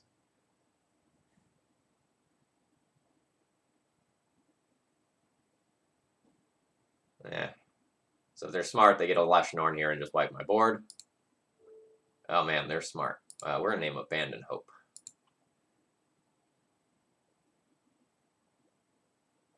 This does put them at 1, though, so if I can manage to sneak in a single point of damage before I die, we'll get them.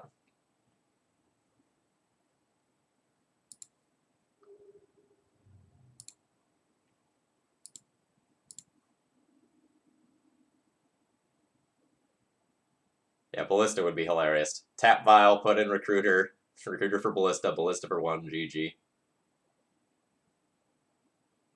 Oh yeah, Ballista not gonna do it. Do I have outs? I hit for 10. I can Palace Jailer Ashen Rider, then die.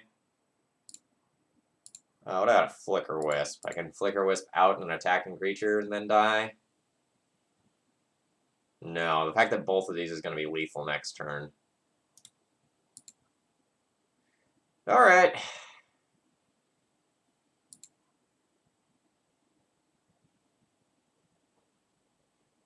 No, I do have an out. My out is Palace Jailer into draw, instant speed removal.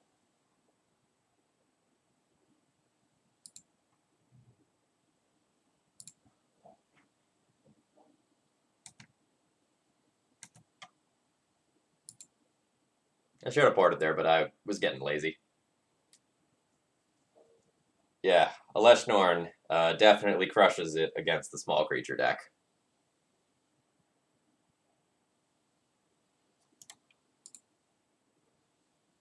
No, I didn't side out Blouse.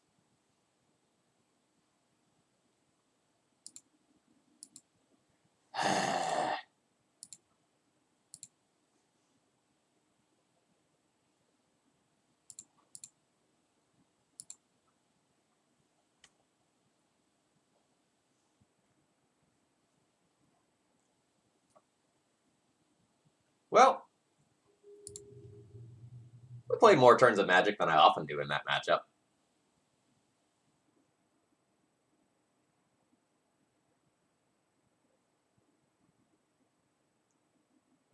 It's a very strong opening hand. We have great long game here.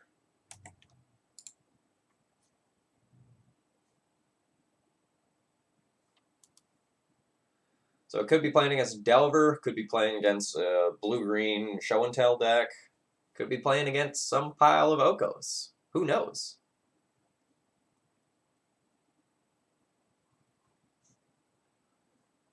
Yeah, there's probably a couple of things on the Legacy ban list that could escape and be maybe playable, but not any scarier than some of the degenerate stuff that we already have.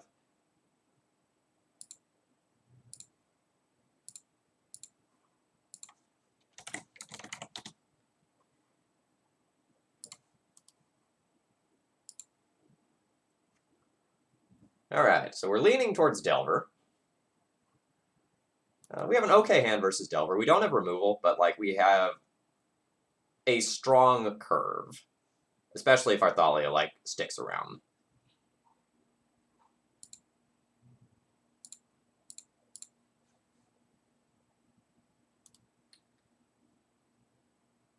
I think we have way better graveyard hate than we did when Survival was around.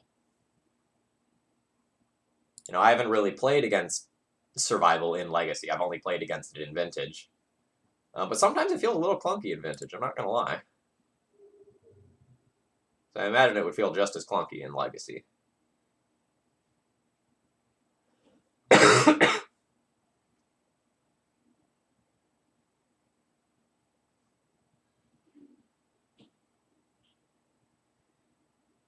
Oh, this is an interesting spot. So like, I know my opponent has a Force of Will, so do I just take this opportunity to remove one of their creatures while I know that my Source of Plowshare will resolve?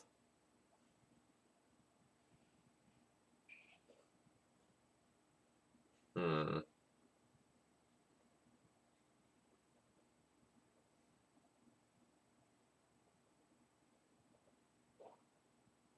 Kind of feel like the answer is yes. Like, I feel like I just like uncounterably remove this Tarmogoyf, crash in for 2, attempt to flicker with the Delver the following turn. If that gets forced, try to stick Palace Jailer.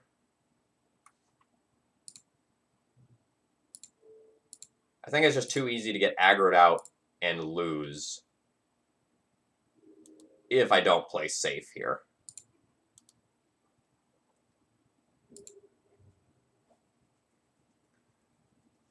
I think a lot of players would just take the opportunity to, like, Flicker Wisp, unflip the Delver that turn, and be a little punished for it if things go wrong.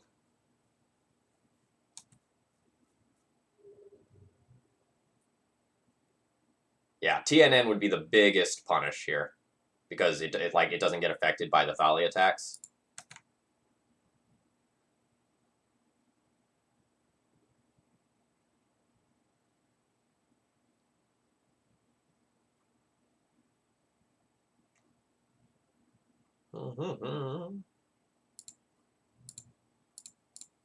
Trample's pretty annoying. Force me, Daddy. Do it. Do it. Do it. Please.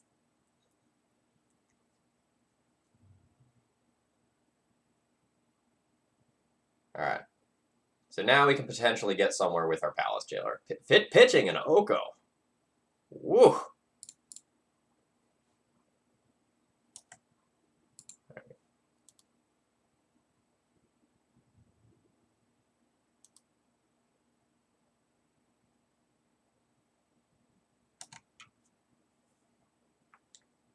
So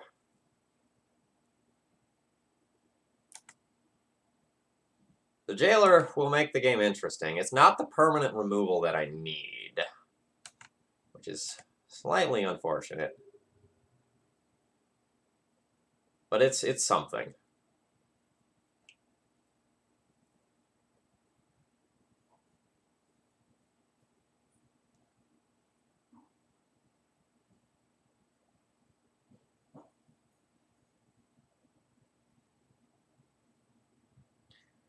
I think I'm supposed to Wisp again to play around days.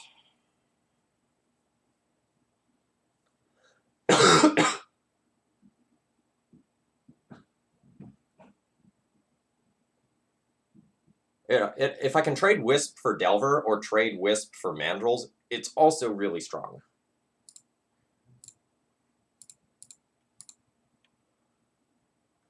This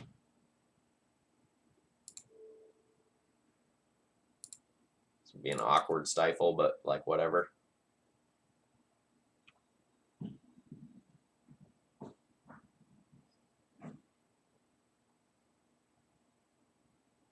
Okay.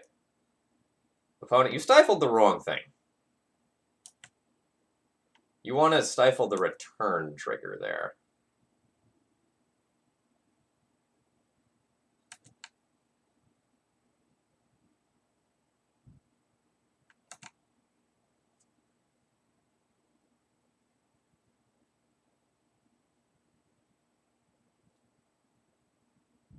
We got a freebie spell there from our opponent not knowing how Flicker Wisp works. All right.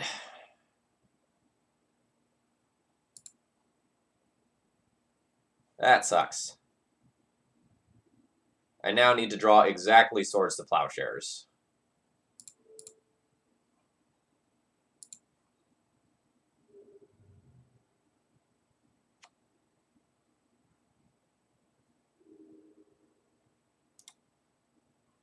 Well, I can still draw exactly Swords to Plowshares.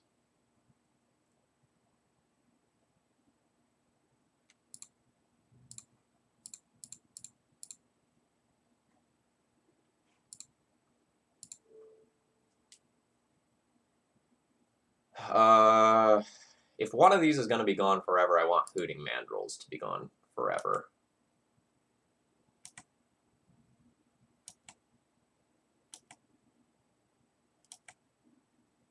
All right, 3 in 47 chance. Dead.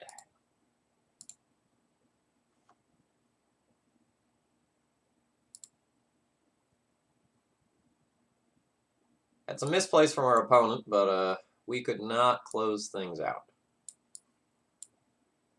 So we're going to get some stuff to muck with their Hooting Mandrills and other graveyard-based things.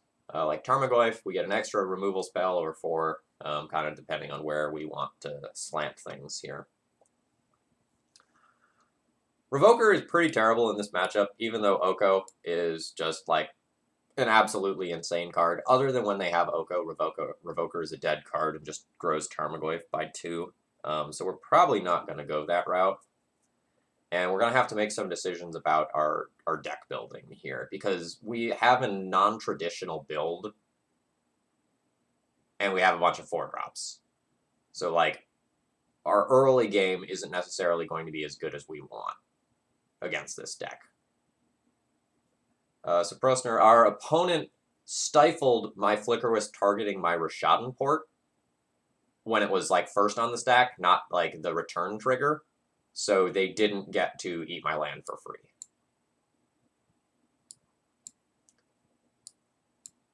So I think we're going to junk our Prelate, because answering our opponent's board is going to be pretty critical with this build. Like, we're going to get better over time, so we want to not shut off our outs to our opponent's early creatures. I will probably keep all 25 of my lands, and I would still need to make 2 cuts.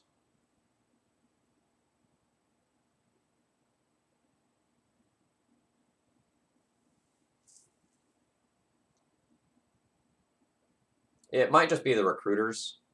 The recruiters gain value when I'm Restoration Angeling. I think I'm going to junk my Palace Jailer and 1 recruiter.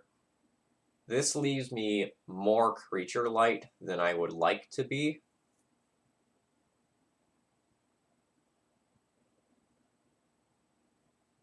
And like, maybe for that reason we should only bring in 2 Council's Judgments and keep another creature.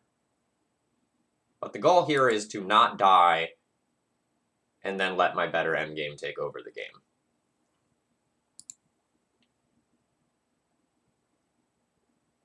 So this is the kind of list it's gonna be, eh?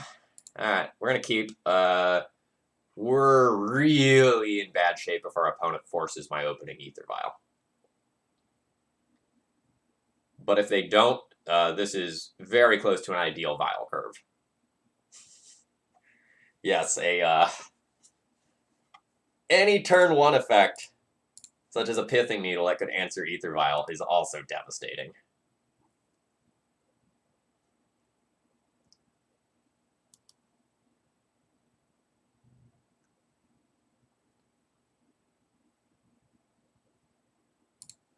Land off the top, please. I got 24 more left.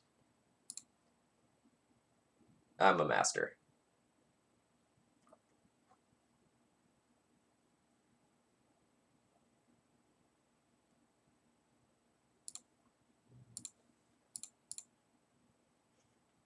There is a real argument for just playing Thalia out this turn. But I am not going to do that so that I can make it uncounterable next turn. An uncounterable protected Thalia is sweet. A downside of playing out Jitte there was if my opponent was doing something crazy like playing Force of Vigor, it would have been real good. Alright. Ancient Grudge is strong.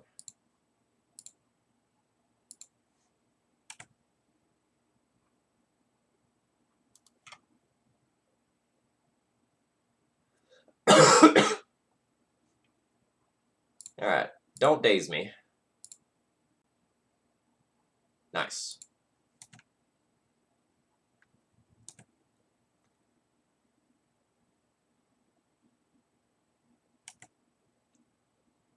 Yeah, here we see one of the situations where Smelt might be better than Ancient Grudge in your Delver deck. Delver players take note.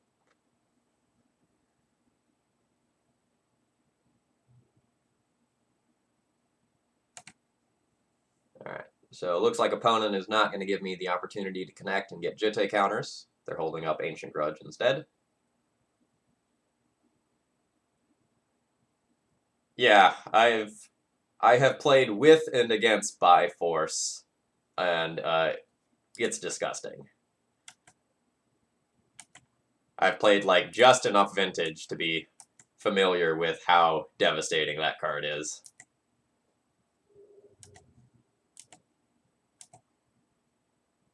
I've played by force in Legacy as well. I played it as a sideboard card of like some Grixis control deck at one point.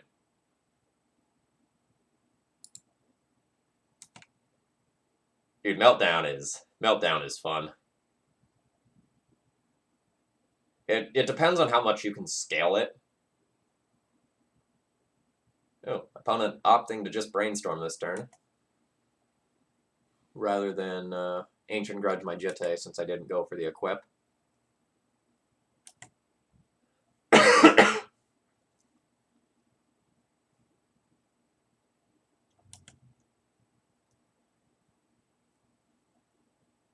So we'll see if they just like play an Oko this turn.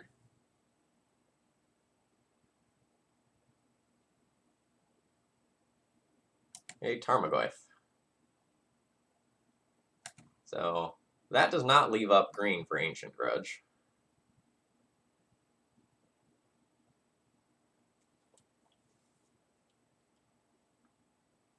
Am I getting in with Jitte?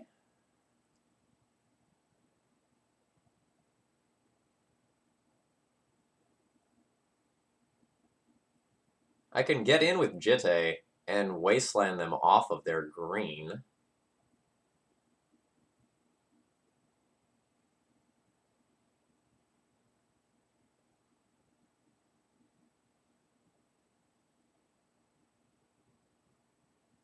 It's so awkward if they have Stifle. Like, if they stifle this wasteland on the trop, like, that's so good.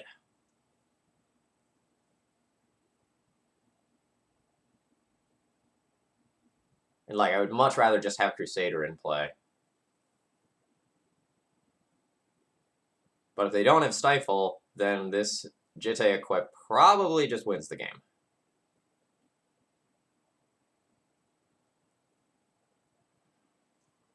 I feel like I have time if they have the Stifle to get out of this. Alright.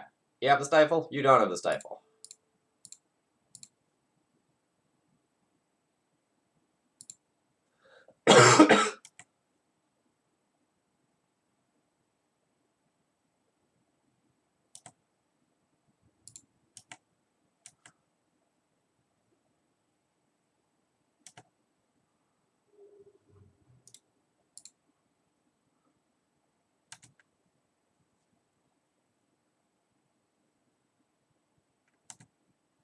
So, do you have more land over there?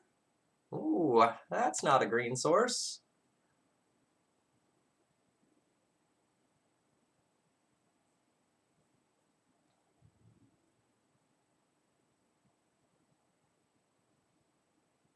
Feeling pretty good about life currently.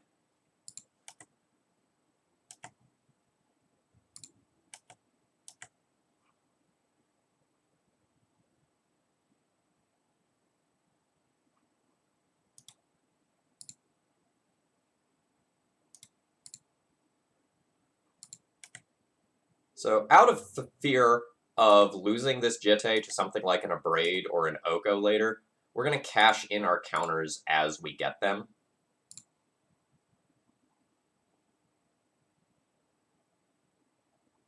And just work on reducing our opponent's life total to 0. Yep. Fine with trading card for card there.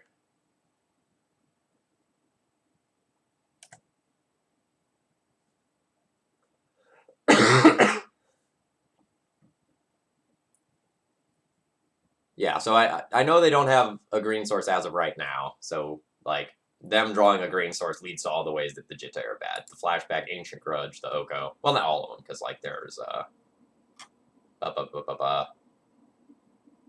Braid as well to think about. I think we're going to run back the same plan here.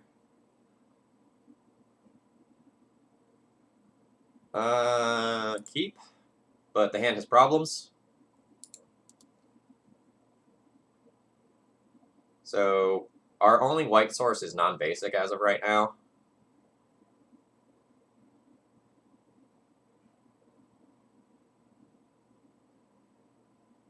What do I want to expose to my opponent's wasteland? Probably not my wasteland, probably my port.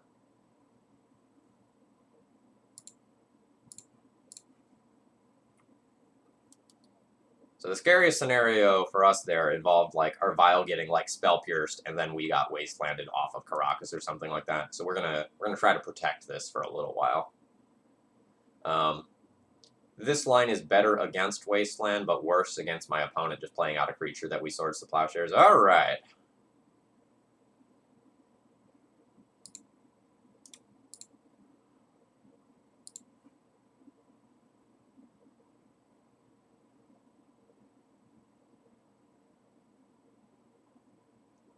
So if I played out the Wasteland last turn, I would have the option to Mom plus Wasteland this turn, which I have eliminated.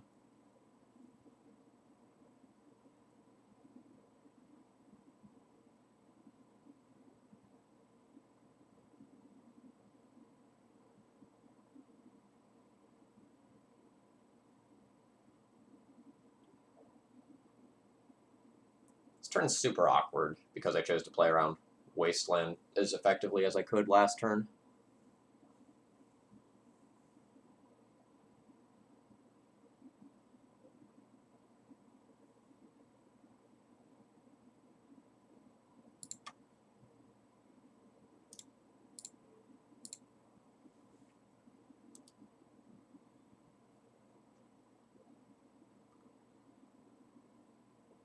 So the line that I think is best if my opponent doesn't have a Wasteland is to play Caracas and port them, so I open up Council Judgment on Null Rod the following turn.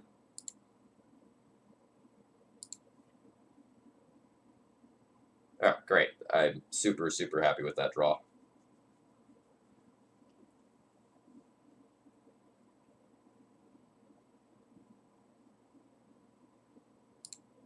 I think I'm just going to try to take all of the pressure off of me.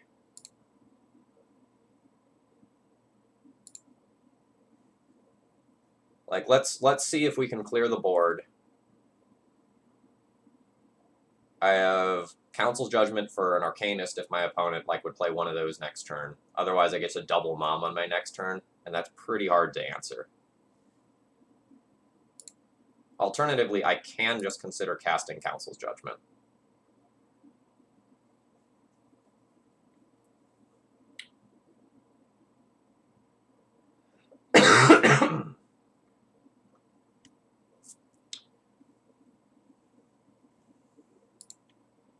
So here's the plan.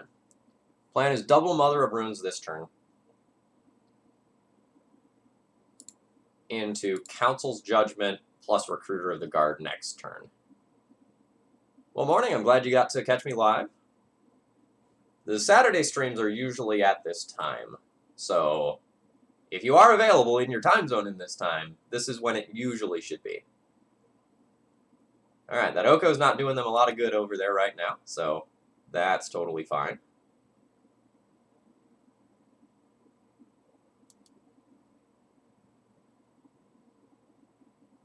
So they've drawn either a land or a creature.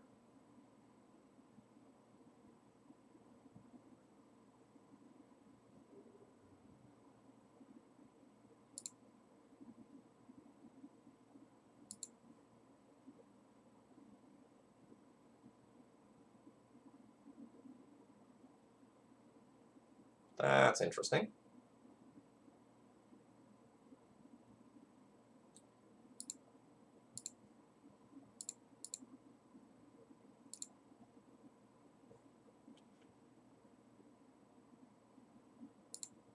We're still going to take out this Null Rod.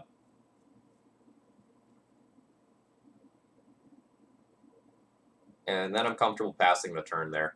You could make an argument that I'm supposed to Recruiter of the Guard on my turn while Stifle's not up, but if they're throwing a Stifle at my Recruiter, or at my Vile trigger, I think that ends up favoring me long term.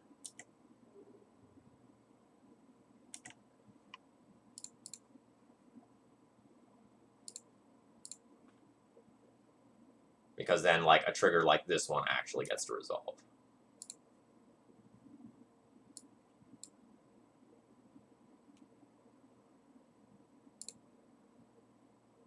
We're just going to take a Wisp here.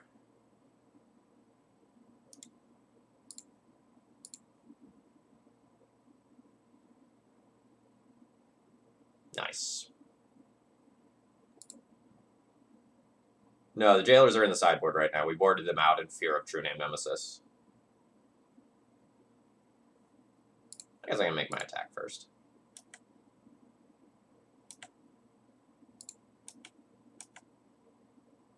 And I don't think I want to be, trying to get in there with Mishra's Factory right now.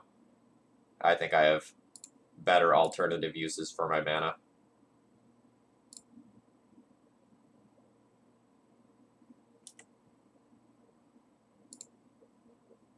I'm going to get Sword of Fire and Ice over Jete here.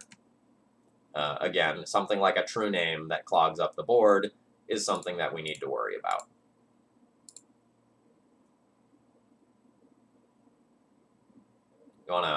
You wanna fire off a bolt at something and let me Flicker Wisp it? Praise be to Thalia, Ken. Praise be to Thalia.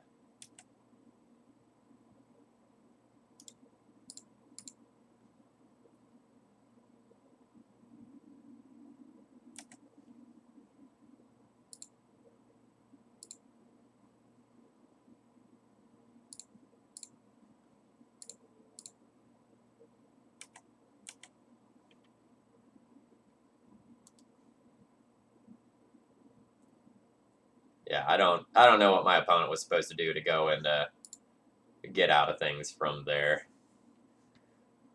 Ugh. What a fun morning, folks. That was a lot of fun for me. I think Veil of Summer has a 0% chance of being banned in Legacy at the current time. I think Veil of Summer is a very, very, very powerful card, but there's so many decks that just, care absolutely nothing about Veil of Summer. So, the decks that I play basically all ignore Veil of Summer. D&T, Maverick, Red Prison, Eldrazi, like a huge portion of the format just goes like, that is a dead card against me.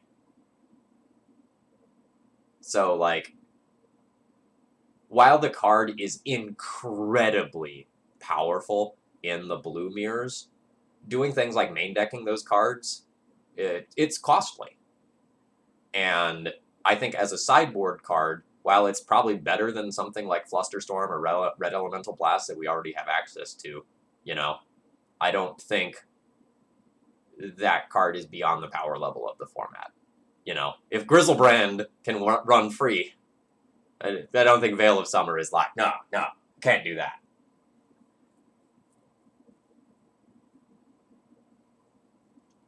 I do agree with that point, Stryfo.